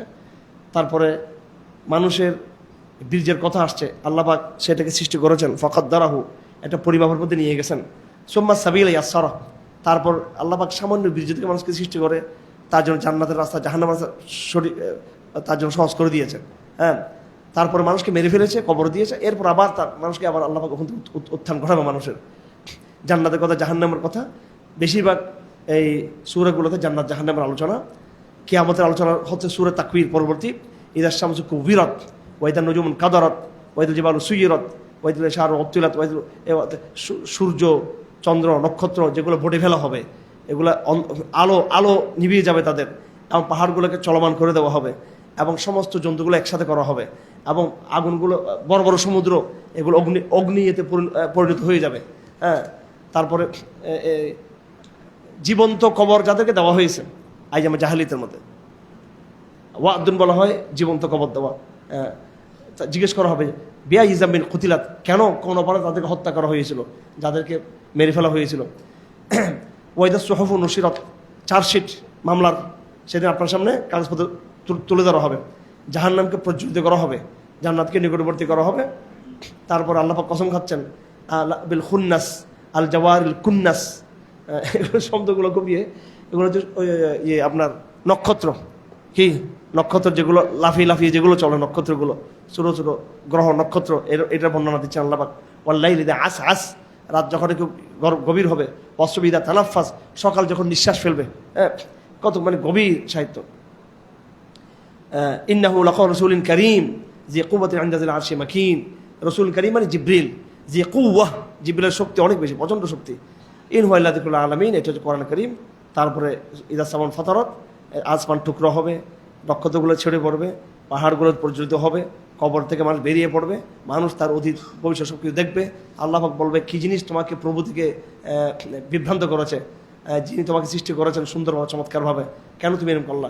কাল্লা বাল তুকাযিবুনা বিদ্দীন, তোমরা অস্বীকার করো আল্লাহর আকীদাকে, দিনকে। ওয়া ইন্না আলাইকুম লাহাফিজিন, অথবা তোমাদের প্রত্যেকের কাঁধে কি আছে, কিরামান কাতিবিন ইয়ালামুনা মা তাফআলুন, তোমরা যা করতেছো সবগুলো কি তারা জানে। ফেরেশতা আছে কিনা আমাদের কাঁধে কাঁধে, সব লিখে ফেলতেছে।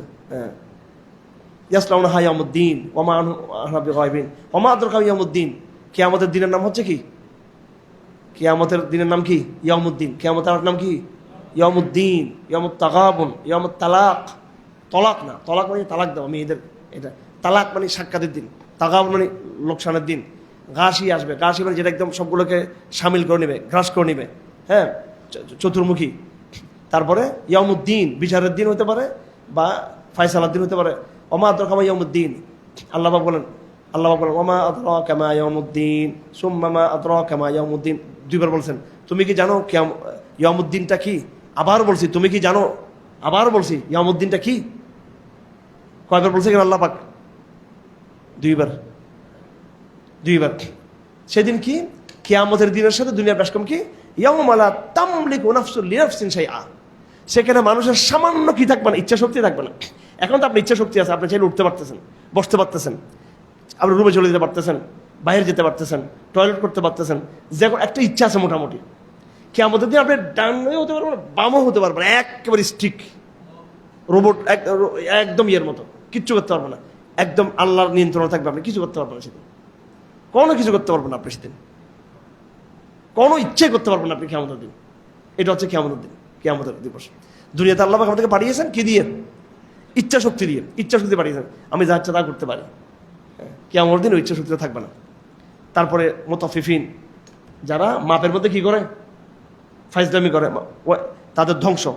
হ্যাঁ, খুব ভয়ঙ্কর তাদের ব্যাপারে আল্লাহ পাক হুকুম বলেছেন। এর বাবা জাহান্নামের কথা, জান্নাতের কথা ইত্যাদি আল্লাহ পাক বলেছেন। এই সূরা মুতাফফিফির মধ্যে আল্লাহ পাকের দেখার কথা, কাল্লা ইন্নাহুম আর রাব্বিহিম ইয়াওমাইদিন লামাহজুবুন, কাফেররা কিয়ামতের দিন আল্লাহকে দেখবে না। এটা একটা বড় বিপজ্জনক। একটু নড়ে চড়ে বসেন না ভাই, আল্লাহকে দেখার অবস্থাটা কেমন হবে যখন আমরা আল্লাহকে দেখব? হাদিস শরীফ আছে কিনা, লা তুযাম্মুনা, চাঁদের মতো আমরা আল্লাহকে দেখব। মানে না, আল্লাহ চাঁদের মতো না, মানে দেখাটা চাঁদের মতো। তোমরা যেভাবে লাইলাতুল বদরের দিন দেখতেছো চাঁদটাকে, এরকম প্রকাশ্যে আল্লাহকে আমরা দেখব। মানে আমরা কি যে হবে, এটা কিরকম সুবহানাল্লাহ। আমরা ওই সময়ের জন্য আমরা অপেক্ষা করতেছি, ঠিক আছে? এই জন্য আমরা মৃত্যুবরণ করবো আমরা, নাকি? আমরা এই যে একটা, আমি ওর কালকে বলছি না, মৃত্যুকে একটা মোটিভেশন হওয়া দরকার আমাদের।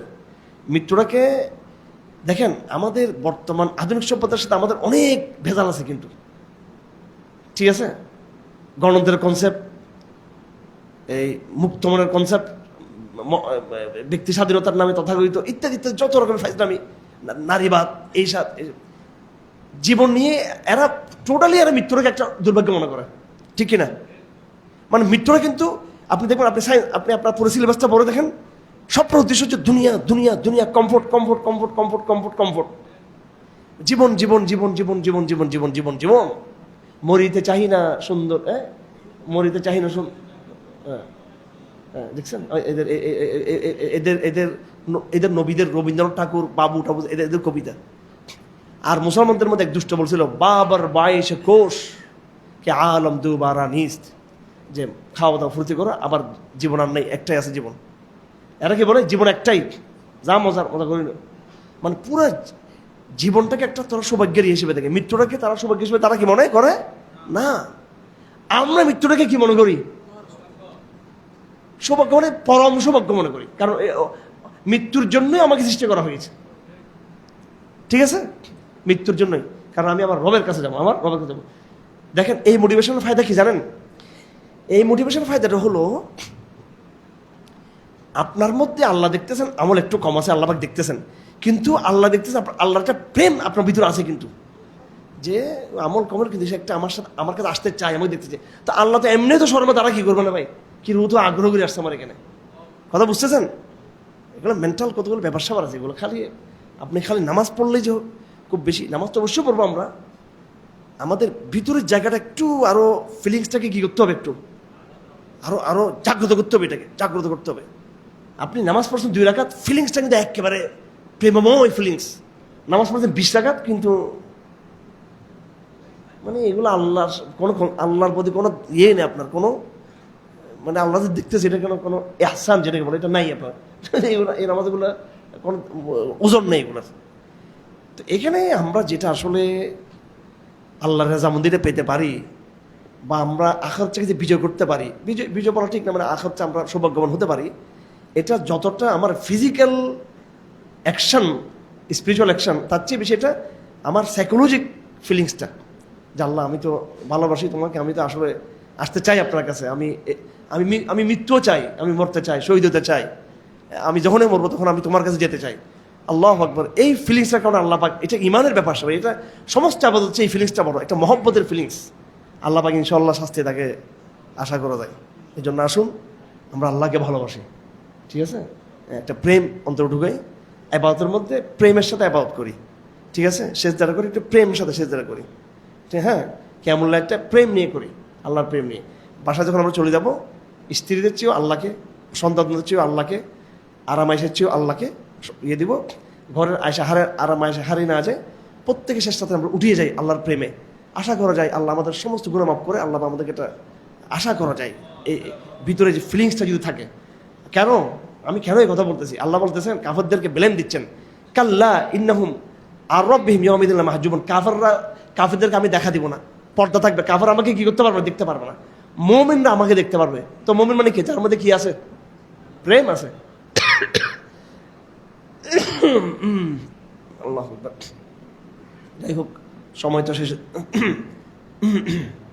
তো এরপরে জান্নাতের বর্ণনা আসছে এখানে, আর রাহিকুল মাখতুম, ঠিক আছে? সিরাতের কিতাব আসেনি, এটা কিন্তু এখান থেকে নিয়েছে কিন্তু। হ্যাঁ, খেতামুহু মিস্ক, ওফি যালিকা ফালিয়াতানাফাসিল মুতানাফিসুন মিজাজুহু মিন তাসনিম, পানি, সুরভিত পানি, হ্যাঁ, তারপরে এই চশমা, ঝর্ণার পানি, আইনান ইয়াশরাবুল মুকাররাবুন, যারা মুত্তাকিদের, যারা আরো বেশি নিকটবর্তী হবে। এরপর আল্লাহ পাক বলতেছেন, দেখো ইন্নাল্লাযীনা আজরামু কানু মিনাল্লাযীনা আমানু ইয়াযহাকুন, দুনিয়াতে কাফেররা ইমানদারদেরকে দেখে দেখে কি করতো? হাসতো। কি করতো? টিটকারি মাত্র হাসতো। ওয়াইজা আমার রবি মেদাকা মাজুন, পাশ দিয়ে গেলে তাদেরকে একটু এটাকে কি বলে, টিট টিট করে, কি করতো? তাদেরকে টিট করতো, তাদেরকে ইয়াদাকা মাজুন, ইঙ্গিত দিয়ে কথা বলতো। ওয়াইদান কালাবু ইলা আহলিহিম কালাবু ফাকিহিন, হ্যাঁ। তারপর যখন ঘরে যেত, ঘরে যাওয়ার সময় খুব কমফোর্ট দিয়ে ঘরে ঢুকতো, আজকে লাথি মারি আসছি ওইটারে, জঙ্গি ফিরে আসছি আজকে, হ্যাঁ, বুঝছেন, জঙ্গিবাদ দমন করে মেরে মেরে কি করতে পারে। ওরে ভাই, আমি যখন প্রথম গ্রেপ্তার হই, এগুলো এখন কোথায় কোথায় আছে, এগুলো সব অনেকের খোঁজখবর আছে। 2008 সালে, হ্যাঁ, এরা আমাদের ধরে এখান থেকে নিয়ে ঢাকা যাচ্ছে, প্রথম ঢাকার ডিবির ওই ইয়ের বাহিনী আর কি, আরে ভাই, পুলিশের আইজিবির নিচে এসবির যে প্রধান ছিল, বাপরে বাপ, আপনি মনে ইয়া খাইছেন। আল্লাহ আমাকে আমার স্বপ্ন দেখাই দিচ্ছে যে মরিজে আমার ধরবে এটা। আমি দেখি যে এসে গরিব একটা, তার বউ সহ গরিব শাড়ি ইয়ে পরে একদম ইয়ে, তারপরে স্বপ্ন তো উল্টা হয় একটু, উল্টা কিছু একটা, ওর এর কয়েকদিন পরে ধরা পড়ছে আমি। ঠিক আছে,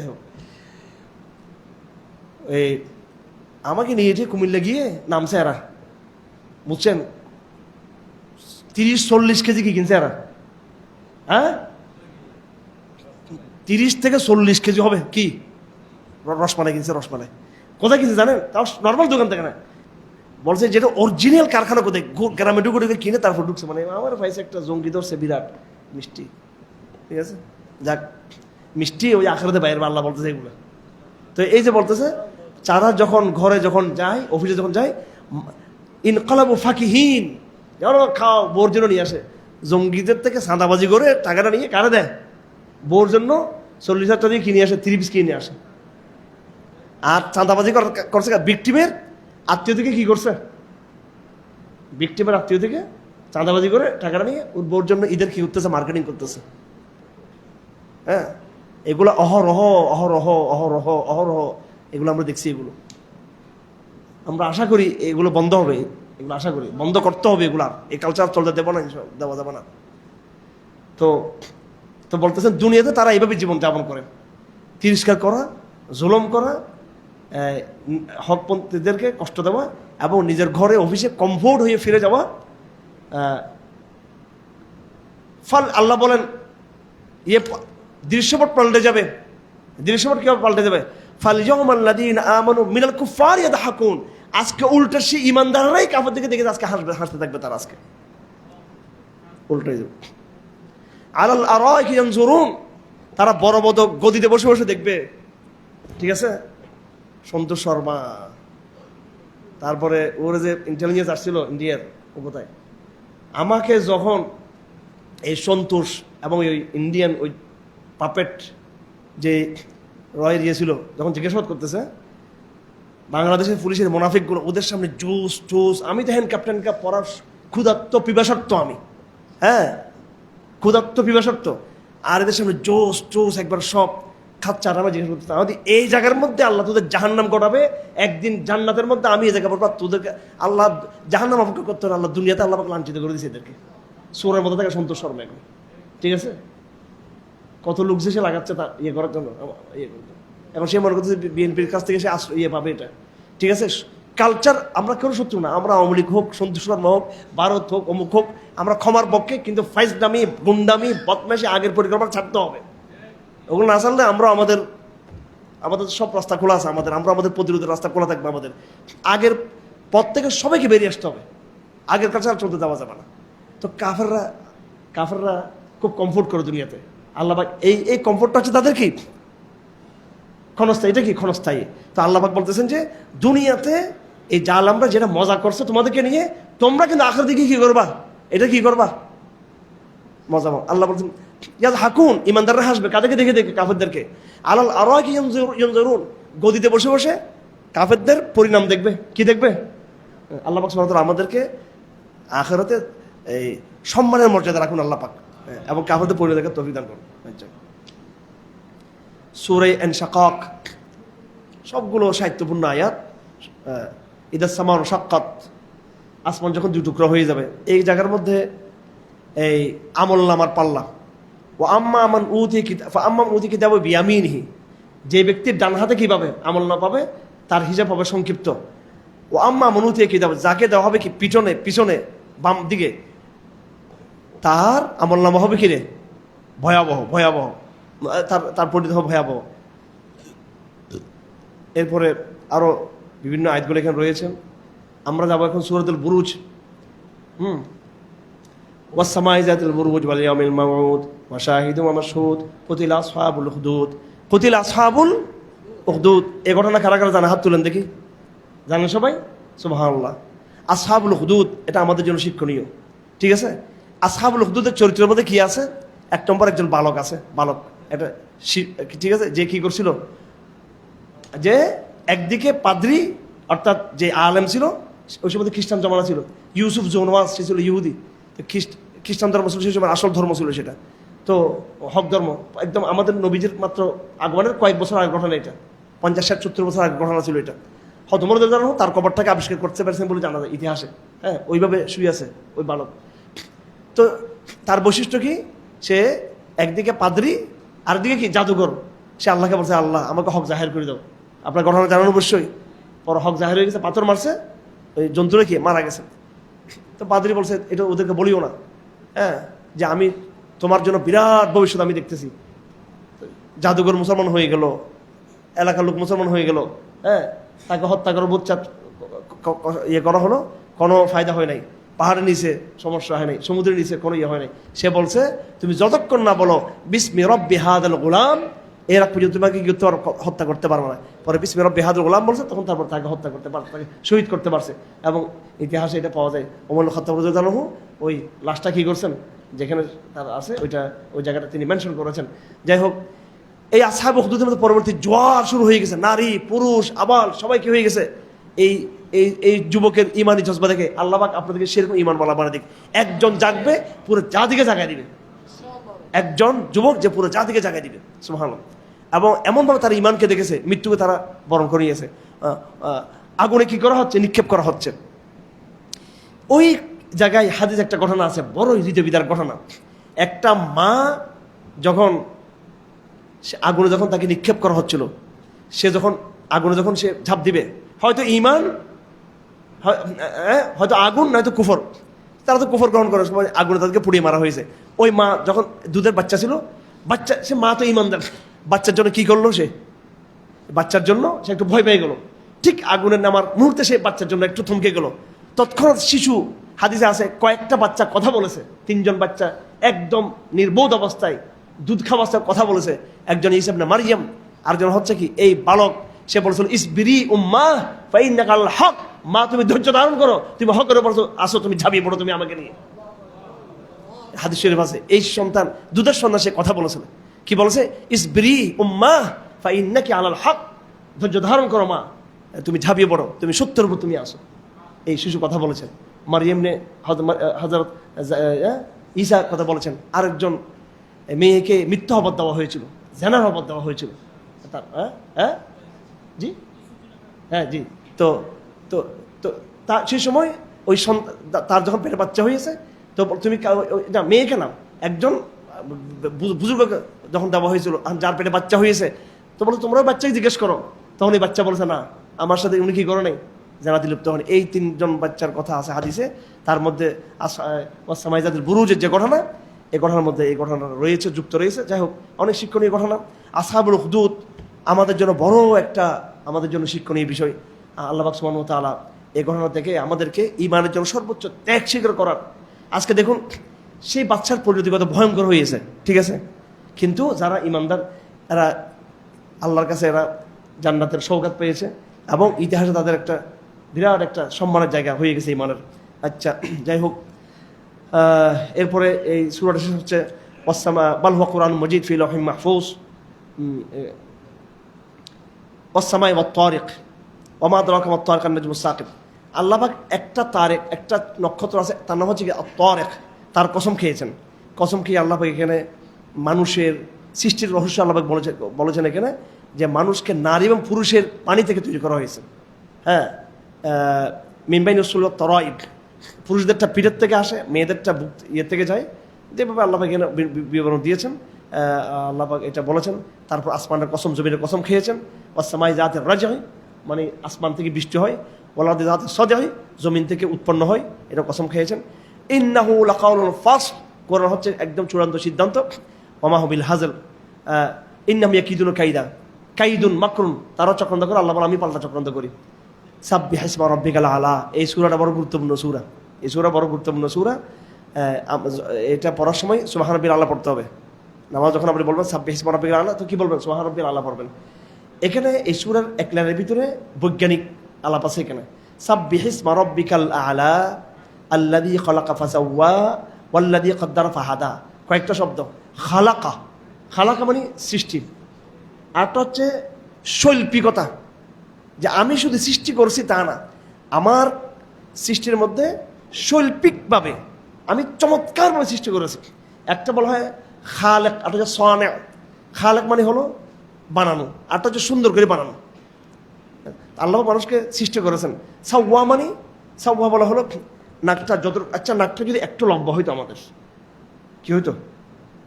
একটু কল্পনা করতো নাকটা একটু কি আর একটু লম্বা, নাকটা আরো সুন্দর লাগতো আমাদেরকে, নাকি না?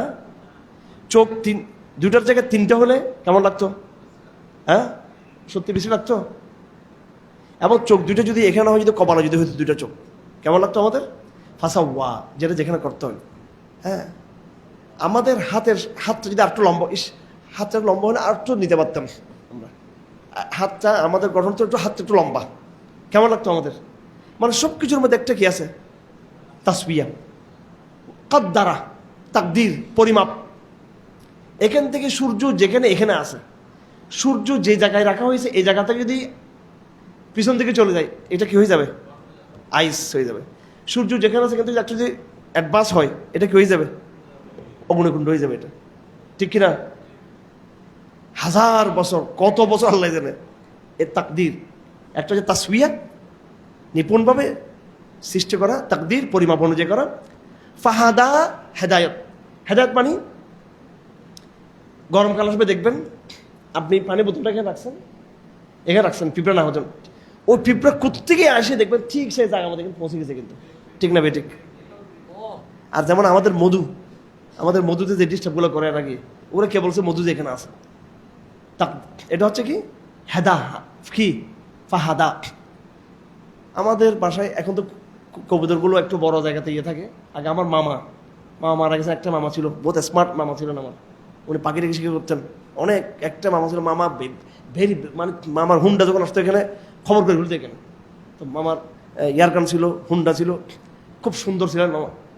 তো এখন পাখি, উনি বলছে তোরা কবুতর পালসটা করেন। উনি নিজে এসে গেলে আমাদের কবুতরের কী করছেন এখানে, পাখি বাসা আসে বেঁধে দিলেন। দেখুন কবুতর চোখটা কত ছোট, এটা হচ্ছে হেদায়েত বুঝাচ্ছি। এই কবুতরটা সকালবেলা চলে গেল, আমরা বিকাল অপেক্ষাতে তুমি আমাদের কবুতরগুলো ফিরে আসে, পরে বিকাল আবার শাঁ করে কবুতরগুলো কী করতে পার, ফিরে চলে আসতো। ভাই আমরা এত বড় মানুষ হইও বিমানে যখন চড়ি, আমি লালখা বাজারটা খুঁজি, কোথায় লালখা বাজারটা, একবার না দুইবার দেখছি মাত্র। আমাদের কষ্ট হয় কিন্তু এটা ইয়ে করতে। আর কবুতর ছোট পাখি, সে কোথায় কোথায় চলে গেছে রাতে বেলা, কিন্তু সে ঠিকই কিন্তু তার কি করতেছে, আর কি জায়গায় চলে আসতেছে, ঠিক কিনা? একটা কাউয়া যেটা, এগুলো এখানে অনেক কাক থাকে এখানে, এখানকার কাউয়াগুলো সারাদিন কোথায় কোথায় কী করে গিয়ে আবার ওই যে গাছে থেকে সে গাছে কিন্তু চলে আসতেছে। কিন্তু হচ্ছে কিনা এরকম? অনেক সময় এরা 100 মাইল অতিক্রম করে আবার কি হয়, তারা ফিরে চলে আসে। এটাকে বলে হেদায়ত। পাখি যেমন তার নিড়ে ফিরে আসতে পারে, মানুষ অবশ্যই আল্লাহকে পাবেই পাবে, এটা যে তার মধ্যে মনের কি থাকে, সেই ইয়ে থাকবে। হালাতাকা হাদিসুল গাশিয়া ওজুহু ইয়াউমাইদিন খাশিয়া, কিয়ামতের দিনের কথা, এবং বিভিন্ন মানুষের মধ্যে বিভিন্ন প্রকার হবে তাদের কথা, সৃষ্টির রহস্যের কথা, ওটকে দেখা, আসমানকে, জমিনকে, পাহাড় পর্বতকে দেখার কথা বলা হয়েছে। ওয়াল ফাজরি ওয়ালাইল আশ ওয়াশাবিল ওয়াতর, আল্লাহ কসম খাচ্ছেন ফজরের কসম, এবং জিলহজ মাসের দিনের রাতের কসম, কোরবানির দিনের ইয়াম আরফার কসম, কোরবানির দিনের কসম। তারপর ফেরাউন, সামুদ, জাত, এদের ধ্বংসের কথা আল্লাহ এখানে বলেছেন। আল্লাহু আকবার। হ্যাঁ, তো মানুষের ব্যাপারে বলতেছেন, মানুষ হচ্ছে ইজা মাবতালা হুরাব্বু ফাকরামাহু নাআমা, মানুষকে যখন আল্লাহ পাক সম্মান করেন, নিয়ামত দিলে বলে আল্লাহ আমাকে সম্মান করছে, আর নিয়ামতটা একটু কমাই দিলে বলে আল্লাহ আমাকে লাঞ্ছিত করছে। টাকা পয়সা না থাকলে বলে দূর আমার ভাগ্য খারাপ। টাকা পয়সা কম থাকা যে কত কপাল জানেন, এটা টাকা না থাকাটা, কম থাকাটা, টাকা না থাকা, সম্মান না থাকা, ক্ষমতা না থাকা, টাকা এবং কি ক্ষমতা না থাকা, এটা কোন সময় এটা আরেকদিন মোটিভেশন করবে। এটা টাকা কম থাকার মধ্যে কত কল্যাণ, টাকা যত বেশি থাকবে এটার মধ্যে একটা অকল্যাণ থাকে কিন্তু। আচ্ছা, সবর করবেন, ধৈর্য ধরবেন, আল্লাহকে অভাবটা বলবেন, আর একটু হালাল দিকে চেষ্টা করবেন, একটা বারাকা নূর, একটা মনে শান্তি দিয়ে দিবেন আল্লাহ। আমরা বলিনি যে একদম হাত পা গুটিয়ে বসে দেখবেন, ছোট একটা চার দোকান দিবেন, মুদির দোকান দিবেন, বা আপনার যদি বিজনেস থাকে বড় বিজনেস করেন, কিন্তু এটার উপর ভরসা করবেন না। আপনি আল্লাহর ভরসা করবেন, তাকওয়ার উপর থাকবেন, হালাল রিজিক করবেন। টাকা পয়সা না থাকলে হাইউতাস হয়ে যাবেন না। নিশ্চয়ই আপনাদের মধ্যে অনেকে আছেন যারা হয়তো অবশ্যই ঈদের মার্কেট করতে পারবেন, এরকম লোক এখানে আছেন। আবার এখানে এমন আছেন যারা এখানে সবাই ঈদের মার্কেটিং করাইতে পারবে, এরকম লোক আমার অডিয়েন্স আছে। ঠিক আছে, যারা আপনার জোতা কিনতে পারবেন না, আপনি সুন্দর জামা কিনতে পারবেন না, কেউ আফসোস করবেন না। কি করবেন না? কোন আফসোস করবেন না, বলবেন আলহামদুলিল্লাহ আমার টাকা নেই, এই জন্য আমি সন্তুষ্ট আছি। আমি এটার উপরে, এটার উপরে কি আছে? এই ইতমিনার উপরে আপনার আগামী জীবনের বহু কল্যাণকর ফয়সালা হবে ইনশাআল্লাহ। ধৈর্য ধরবেন, ফকর দারিদ্রের মধ্যে কি ধরবেন? ধৈর্য ধরবেন, আল্লাহকে গিয়ে একটু বলবেন, আর বাকিটা মানুষকে বলার দরকার নেই, কিছু বলার দরকার নেই মানুষকে। ভবিষ্যৎ দেখেন না, বলা আকিবাতু মুত্তাকিন, হতাশ হবে না। টাকা না থাকলে পাগল মাত্র কি হয়েছে নাই, বাস সবর ধৈর্য। তালেবানরা পৃথিবীর একটা ক্ষুধার্ত জাতি। কি জাতি? হ্যাঁ, ক্ষুধার্ত জাতি, ক্ষুধার্ত। আফগানিস্তানের খাবার ছিল না ভাই। আমেরিকা যখন মারে ওখানে 2000 সালে, কি ছিল না? ক্ষুধার্ত, খাবার নেই, আপনার খাবারই নেই ওখানে।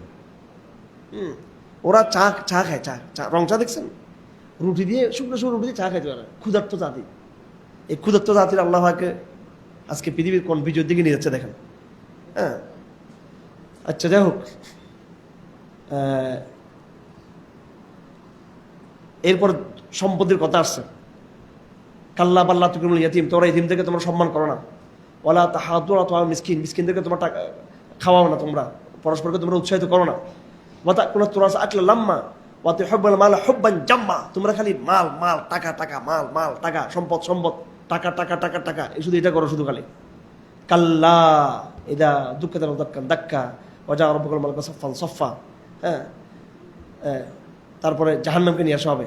ইয়াকুলু, এই আযাব দেখে বলবে হায় হায় রে, কি অবস্থা আমার। আল্লাহ পাক বলেন, ইয়া আইয়াতুহান নাফসুল মুতমাইন্নাহ ইরজিই ইলা রাব্বিকি রাদিয়াতাম মারদিয়া। আল্লাহ পাক আমাদেরকে নফসে মুতমাইন্না দান করুক। হাদিসে আছে, ক্বাল আল হাসান ইজা আরাদাল্লাহু আযজা ওয়া জাল্লা কবজাহা ইতমানাদিল্লাহ। মুমিনের আলামত হলো যখন আল্লাহ পাক মুমিনের জান কবজা করার ইচ্ছা করে, সে সন্তুষ্ট হয়, আলহামদুলিল্লাহ। আমাদের নবীজি শেষ শব্দ কি ছিল মৃত্যুর সময়?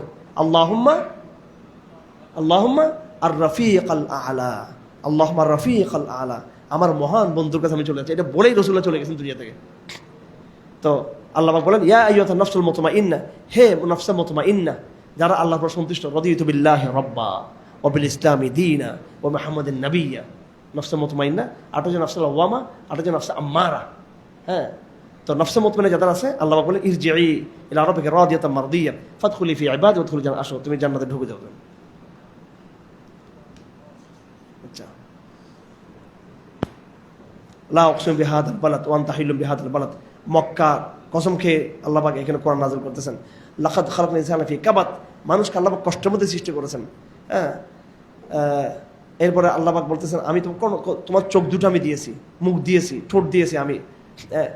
তারপরে এখানে অর্থনৈতিক কথা আসছে, ফালাক তাহামাল আকাবা ওয়ামা দারকুল আকাবা, সেই আকাবাতে প্রবেশ করেনি। আকাবা মানে ঘাটিতে প্রবেশ করেনি। তুমি কি জানো ঘাটি কাকে বলে? হ্যাঁ, ঘাটি, হ্যাঁ, মুক্তির ঘাটি। সেটা কি? তুমি যদি মুক্তির ঘাটিতে প্রবেশ করতে চাও, তাহলে ফাক্কু রাকাবা, বন্দীদেরকে মুক্ত করতে হবে। কি করতে হবে? দাসদেরকে মুক্ত করতে হবে।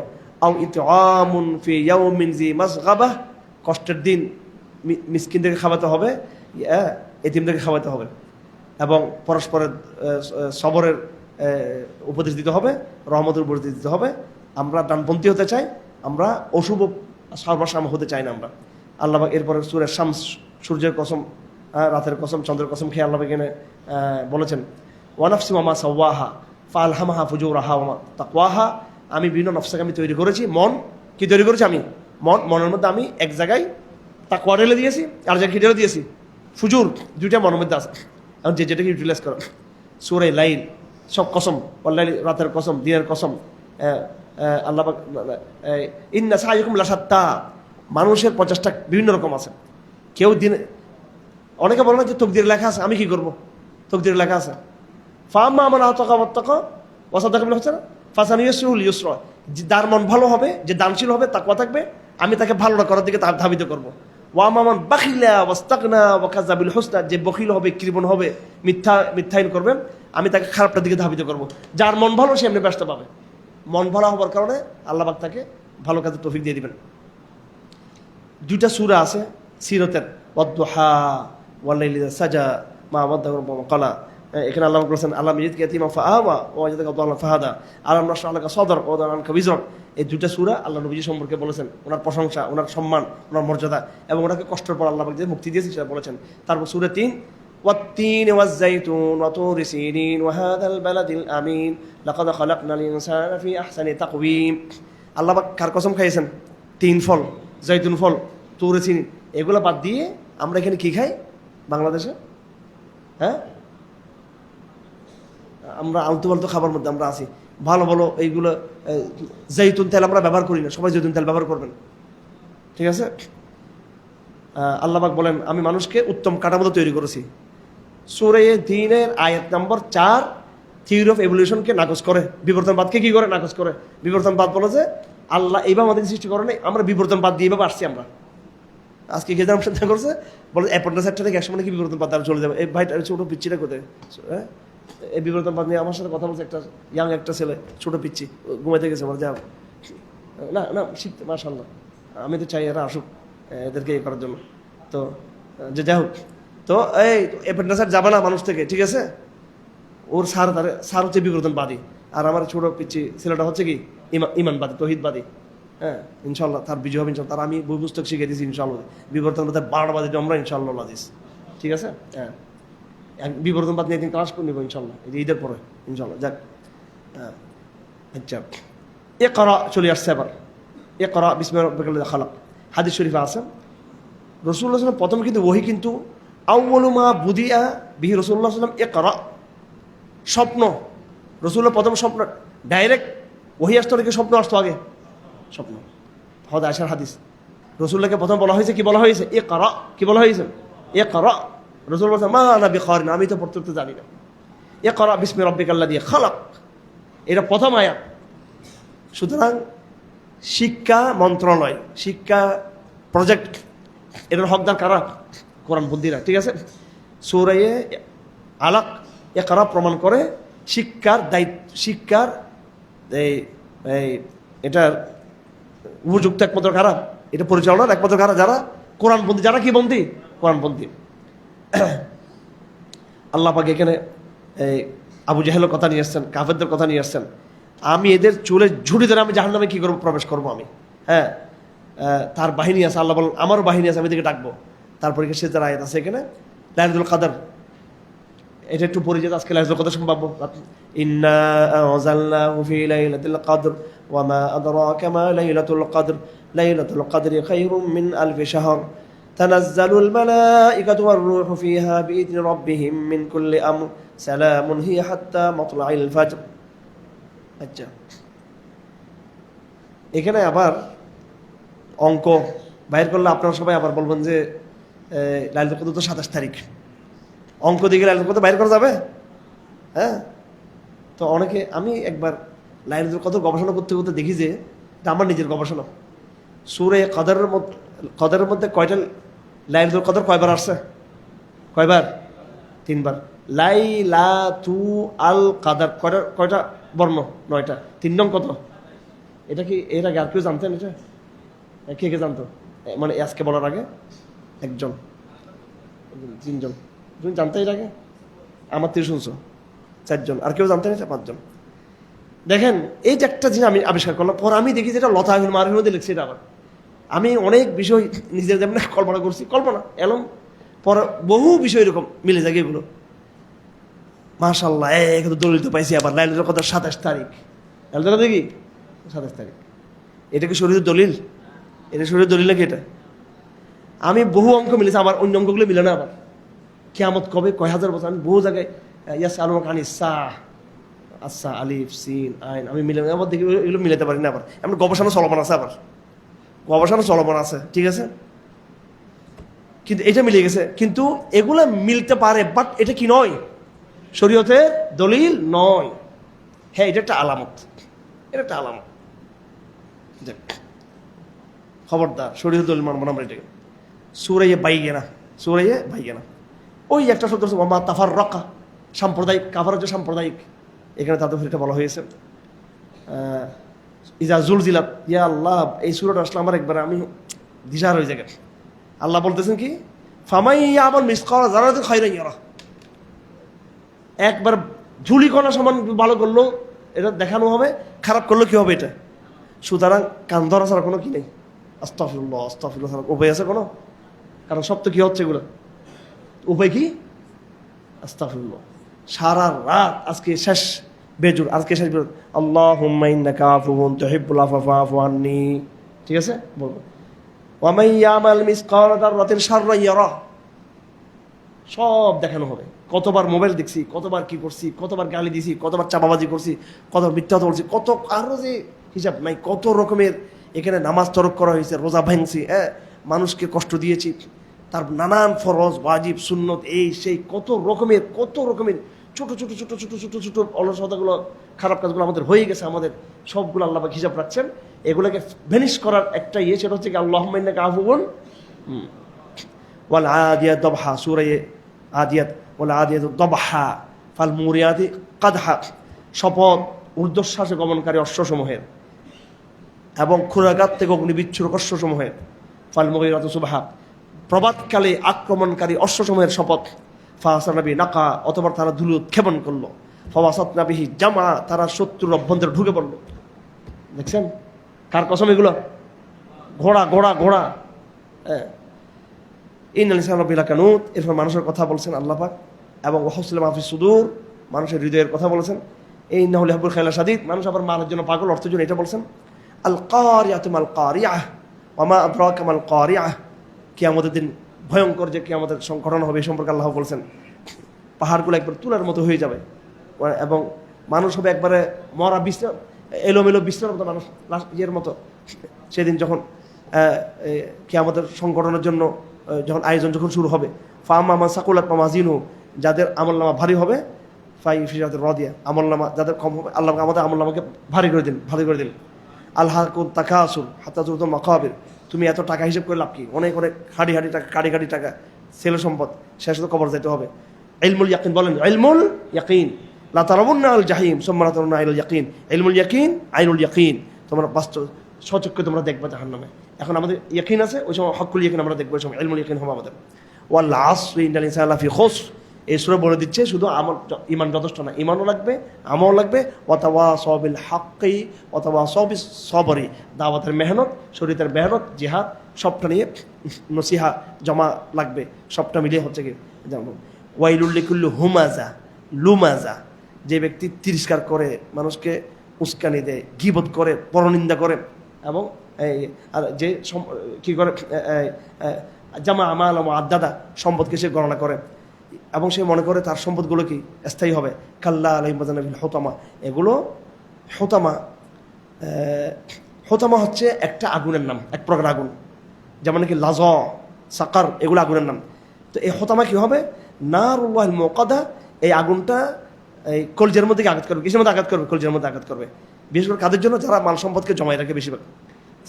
আলাম তারা কাইফা নবী আসহাবিল ফিল, সূরা ফিলের কথা আমরা সবাই জানি, ঠিক আছে? আসহাবিল ফিল কথা আমরা কি সবাই জানি। আল্লাহ পাক আবাবিল দিয়ে কি করছেন? এই পুরো বাহিনীকে ধ্বংস করে দিয়েছেন। তো এখন আবাবিল ভাগি কই? এখন আমরা আবাবিল ভাগি ইনশাআল্লাহ, আমরা আবাবিল মিজাইল, আমরা ইসরায়েলের বিরুদ্ধে ইনশাআল্লাহ আজিজ, আরও যত জালেম আছে তাদের বিরুদ্ধে। এই মিম্বরে একজন শেখ আব্দুল গফফার সাহেব, উনি মারা গেছেন, অনেক বড় আলেম, বয়ান করছিলেন। তো আমরা তখন ছোটো ছিলাম, এই একদম ওই জায়গায় এই সুরের পরে বলতেছে আবাবিল এখন আসবে না, তোমরা হচ্ছে আবাবিল। এই 40 বছর আগে, আজকে সে জায়গায় আমি বয়ান করতেছি এখানে। লে ইলাফে কোরাইশ, আল্লাহ নিয়ামত স্মরণ করে দিচ্ছেন এদেরকে, ব্যবসা বাণিজ্যের কোরাইশদের, এরা বণিক ছিল এরা। ফালে আবুদুর রাব্বা হাযাল বাইত, আল্লাহ দুইটা নিয়ামত, দারিদ্র থেকে মুক্তি দেওয়া আর ভয় থেকে মুক্তি দেওয়া, আমরা নিরাপত্তা থাকুক। এরপরে আর তাহলে সূরা মাউন, ওয়ায়ামনাউন আল মাউন, ওই সময় তো মুসল্লিদের তিরস্কার, ধ্বংস, যারা মাউনকে বাধা দেয়। মাউন মানে হচ্ছে যাকাত অথবা সামান্যতম দান, যারা গরিবদেরকে দান করে না। আল্লাহ বলছেন ফাওয়াইলুল মুসাল্লিন, ওইরকম মুসল্লিরা ধ্বংস হোক। যেদিন রাসূলের সঙ্গে মেরাজে নামা হয়েছে, উনি দেখছেন একটা নাহার, এটা চতুর্দিকে ঘেরাও করা আছে এবং এটার ডোম অর্থাৎ যেটা গম্বুজ আছে, এটা মুক্তা দিয়ে গম্বুজটা তৈরি করা। হ্যাঁ, বিরাট এক নাহার, এটার মাঝখানে গম্বুজটা হচ্ছে মণিমুক্তা দিয়ে তৈরি করা। আর রাসূল বলছেন এটা কি? বলে এটা হচ্ছে কিয়ামতে তোমাকে কি দেওয়া হবে? কাউসার। এটা যে সেই কাউসার, সুবহানাল্লাহ। এটা অন্য কোনো নবীদের না, আমাদের নবীদের জন্য আলাদা। এটা অন্যদের আছে, কিন্তু আমাদের নবীদের হচ্ছে মেন, এটা একদম বুনিয়াদ, একটা কুল ইয়া আইয়ুহাল কাফিরুন লা আ'বুদু মা তা'বুদুন। এটা হচ্ছে কাফেরদের ব্যাপারে এটা একটা আপসহীনতার একটা পায়গাম। তোমরা আমাদেরটা ইবাদত করবে না, আমরা তোমাদেরটা ইবাদত করবো না। একেবারে গুরুত্বপূর্ণ সূরা একটা আসছে, ইযা জা নাসরুল্লাহি ওয়াল ফাতহ ওয়া রাআইতান নাস ইয়াদখুলুনা ফি দীনিল্লাহি আফওয়াজা ফাসাব্বিহ বিহামদি রাব্বিকা ওয়াস্তাগফির ইন্নাহু কানা তাওয়াবা। 100 একদম শেষ সূরা। এটা কোন সময় কি সূরা? এটা নুজুলের দিকে, কিসের দিকে? ফতহ মক্কার পরে। কিসের পর নাযিল হয়েছে এটা? মক্কা বিজয়ের পরে। তার মানে বোঝা যাচ্ছে ইসলামের চূড়ান্ত, তার মানে এই সূরা সর্বশেষ নাযিল হওয়ার মধ্য দিয়ে বোঝা যাচ্ছে ইসলামের আলটিমেট মিশনটা হচ্ছে কি? রাজনৈতিক সামরিকভাবে বিজয় অর্জন করা।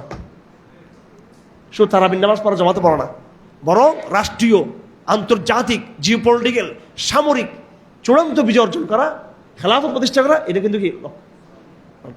ইযা জা নাসরুল্লাহি ওয়াল ফাতহ ওয়া রাআইতান নাস ইয়াদখুলুনা ফি দীনিল্লাহি আফওয়াজা ফাসাব্বিহ বিহামদি রাব্বিকা ওয়াস্তাগফির ইন্নাহু কানা তাওয়াবা। তো এখানে কি বলতেছে? যে কথা শেষ হয় নাই। ও নবী মুহাম্মদ সাল্লাল্লাহু আলাইহি ওয়াসাল্লাম, তোমাকে তো বিজয় দিয়ে ফেলছি, এবার তোমার মিশন শেষ। ফাসাব্বিহ বিহামদি রাব্বিক, মৃত্যু সন্নিকট তোমার, এবার বেশি সুবহানাল্লাহ সুবহানাল্লাহ পড়ো, ইস্তিগফার পড়ো। ইন্নাহু কানা তাওয়াবা, তিনি তওবা কবুলকারী। হযরত আম্মা আয়েশা বলেন, এই সূরা নাযিল হওয়ার পরে আল্লাহর নবীজি কোনো নামাজ পড়তেন না, কোনো নামাজ এমন নাই যে নামাজের পরে এই দোয়াটা পড়তেন না, কি? সুবহানাকা রাব্বিনা ওয়া বিহামদিক আল্লাহুম্মা গফিরলি। মৃত্যুর আগ পর্যন্ত দোয়া করতেন। অর্থাৎ যখন আপনার মিশন শেষ হয়ে যাবে, মিশন বিজয় করবেন, এবার মনে করবেন আপনার মৃত্যু কাছে আছে, এবার আপনি কি ইস্তিগফার পড়বেন বেশি বেশি। আমাদের নবীজি শেষ জীবনটা ছিল বেশি ইস্তিগফার পড়া।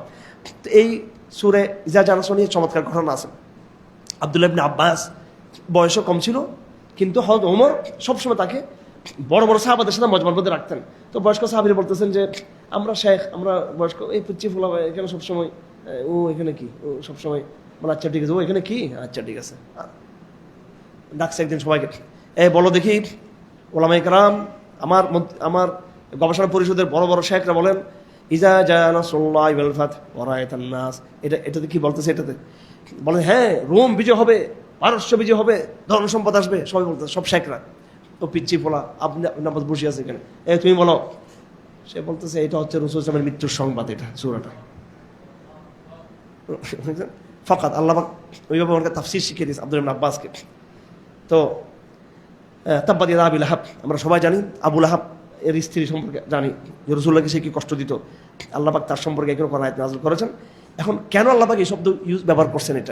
এটা কুরাইশদের ব্যাপারে এই সময় ওই একটা কাউন্টার করা, এইভাবে অভিশাপ দিয়ে, ওইটাই সময় দাওয়াত ছিল তার। আল্লাহ পাক তার ধ্বংসের বিরোধী আল্লাহ পাক এখানে করেছেন। এটা তাদেরকে দমন করার জন্য সাহিত্যিকভাবে আল্লাহ সুবহানাহু ওয়া তাআলা এই আয়াতটা আমাদের একটা বড় নজির।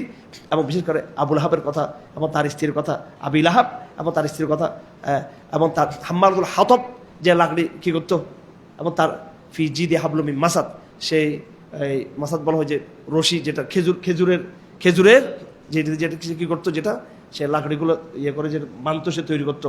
তো আল্লাহ পাক সুবহানাহু ওয়া তাআলা তার পরিণতির কথা, তার ইচ্ছের কথা এই সূরার মধ্যে একটু গজবের ভাষায় নিয়ে আসছেন। এরপর সূরা ইখলাস, কুল হুয়াল্লাহু আহাদ আল্লাহুস সামাদ লাম ইয়ালিদ ওয়া লাম ইউলাদ ওয়া লাম ইয়াকুল লাহু কুফুয়ান আহাদ। পুরো একমাত্র একটা সূরা, আগাগোড়া তাওহীদ ছাড়া কিচ্ছু নেই এখানে। কি নাই? এমনকি আল্লাহ পাকের কোনো সিফত আসে না এখানে, সবগুলো কি এখানে একদম তৌহিদ, খালাস তৌহিদ। এই জন্য এটাকে কি বলে? ইখলাস। ইখলাস মানে একদম শিরিক মুক্ত কি ইবাদত। এই সূরা হচ্ছে সূরাতুল ইখলাস যেটা বলে। সূরা ফালাক, সূরা নাস, হাদিস শরীফ আছে দুইটা বড় বড় সূরা আমাকে দেওয়া হয়েছে। তাওরাত ইনজিলের মধ্যে ইহুদি খ্রিস্টানদেরকে সূরা দেওয়া হয় নাই। এই দুইটা সূরা যে পড়ে ফু দিবে, এই দুইটা যে আমল করবে, আল্লাহ সুবহানাহু তাকে সব রকমের আপদ থেকে, বিপদ থেকে, বলা মুসিবত থেকে দূর রাখবে। হযরত আব্দুল্লাহ ইবনে মাসউদ বলেছেন, এমনও বলেছেন এই দুইটা সূরা কোরআন নয়, বলে এগুলা আলাদা তাবিজ হিসেবে পাঠানো হয়েছে। এগুলো জমহুরের মত না, আমাদের মত হচ্ছে কোরআন পাঠ। কিন্তু এই দুইটা সূরার মধ্যে যে অ্যাকশন আছে, অ্যাকশন প্রতিরোধ ক্ষমতা আছে, এটার গুরুত্ব বুঝাতে কি আব্দুল্লাহ ইবনে মাসউদ বলেছেন এটা আলাদা। এটা কোরআন যেমন আলাদা নাযিল হয়েছে পাঠিয়েছেন। ভাই তাবিজ কি লাগানোর জিনিস নাকি পড়ার জিনিস? লাগানোর জিনিস নাকি? এখানে আল্লাহ বলতেছে কুল, বলো। বললে কি হবে? লাগা রাখলে এটা জিনের সূরা ফালাক নাস আমি লাগা রাখলে এটা যারা বৌদ্ধগিরি করে, যারা হিংসুক এবং যারা কি জাদু করে, এদের কোনো ক্ষতি আছে? যখন আপনি পড়বেন এটা বাতাসের ইথার, এটা কি হবে? এটা হ্যাঁ ইসরায়েলি মিসাইলকে যেমন ইরানিয়ারা ধরে ফেলে বা ইরানিয়াটাকে ধরে ফেলে, ঠিক আমাদের এটা হচ্ছে কাউন্টার মিসাইল। এটা গিয়ে কোথায় কোথায় ভাইরাসের মতো, এটা হচ্ছে অ্যান্টিভাইরাস। একজন তোমাকে হিংসা করছে, একজন তোমাকে জাদু মারছে, টোনা দিছে, সূরা ফালাক নাস এগুলো খেয়ে ফেলবে। কি করবে? খেয়ে ফেলবে। প্রত্যেক সলাতের পরে এটা পড়া জরুরি। তারপরে ফজর তিনবার রাসূলুল্লাহ সাল্লাল্লাহু আলাইহি ওয়াসাল্লাম বলেছেন, হাদিসের মধ্যে আছে, নবী সাল্লাল্লাহু আলাইহি ওয়াসাল্লাম যখন বিছানায় শুতে যেতেন তখন তিনবার কি করতেন? এটা পড়ে মাথা থেকে পা পর্যন্ত কি করতেন? মসাই করতেন। এই আমলগুলো করলে আপনাকে কেউ কোনো জাদু টোনা বৌদ্ধ চক্রান্ত করে আপনাকে ক্ষতি করতে পারবে না। সুবহানাল্লাহি ওয়া বিহামদিহি আশহাদু আল্লা ইলাহা ইল্লা আনতা আস্তাগফিরুকা ওয়া আতুবু ইলাইক। আমার শেষ কথা হলো, এইভাবে অল্প সময়ে কোরআনকে আমাদের কাছে বুঝিয়ে দেওয়া সম্ভব না। বরকতের জন্য আমরা এখানে বসেছি, আমরা তেলাওয়াত করেছি অনেক সময়, প্রায় 1.5 ঘন্টার মতো, আমরা 1.5 ঘন্টার কাছাকাছি আমরা এখানে তাফসীর এখানে পেশ করেছি। আপনারা প্রত্যেকে বাসায় গিয়ে এটার বঙ্গানুবাদ, সংক্ষিপ্ত তাফসীর, সিরাত দেখে দেখে আপনারা নিজেরাই কোরআনটাকে তাদাব্বুর করবেন ইনশাআল্লাহ। এটার দায়িত্ব আপনাদের। ওমা আলাইনা ইল্লাল বালাগ। সুবহানাল্লাহি ওয়া বিহামদিহি আশহাদু আল্লা ইলাহা ইল্লা আনতা আস্তাগফিরুকা ওয়া আতুবু ইলাইক। একটা দোয়া আমরা শিখে নিই, কোরআনের দোয়া। যে দোয়াটা বললে সব টেনশন দূর হয়ে যাবে। কি দূর হয়ে যাবে? টেনশন। এই দোয়াটা শেষ করি, তারপর করি দোয়াটা পড়ি। আল্লাহুম্মা ইন্নী আবুদুক ইবনু আবদিক ইবনু আমাতিক নাসিয়াতি বিয়াদিক মাদিন ফিয়া হুকমুক আদলুন ফিয়া قضاؤك أسألك بكل اسم هو سميت به نفسك أو أنزلته على أحد من خلقك أو استأثرت به في علم الغيب عندك أن تجعل القرآن ربيع قلوبي ربيع قلبي ونور صدري ওয়াজালা আহাম্মি ওয়া হুজনি। এটা কোরআন পড়ার পর এই দোয়াটা যে পড়বেন তার কোনো কি থাকবে না, মুসিবত টেনশন দূর হয়ে যাবে। আল্লাহুম্মা ইন্নী আবদুক ইবনু আবদিক ইবনু আমাতিক নাসিয়াতি বিয়াদিক মাদিন ফিয়া হুকমুক আদলুন ফিয়া কাযাউক আসআলুকা বিকুল্লি ইসমিন হুয়া সাম্মাইতা বিহি নাফসাক আও আনজালতাহু আহাদাম মিন খালকিক আলা রুসুলিক أو علمته أحدا من خلقك أو استأثرت به في علم الغيب عندك أن تجعل القرآن ربيع قلبي ونور صدري وجلاء همي وحزني। এটা হচ্ছে চমৎকার একটা দোয়া। ইনশাআল্লাহ কোরআনের মাধ্যমে আমাদের যাবতীয় টেনশন কি হবে, সব রকমের মনের অশান্তি দূর হবে কি দ্বারা? কোরআন দ্বারা। আপনার ঘরে অশান্তি, পরিবারে অশান্তি, নিজের যে অশান্তি। ইমানদারের জীবনে বিভিন্ন সংকট থাকে, ব্যক্তিগত, পারিবারিক, সামাজিক, রাজনৈতিক, আন্তর্জাতিক, কিন্তু সংকট থাকে কিন্তু অশান্তি থাকে না। মনে কি থাকে না? ঠিক আছে। জাযাকুমুল্লাহু খাইরান। আসসালামু আলাইকুম ওয়া রাহমাতুল্লাহি ওয়া বারাকাতুহু।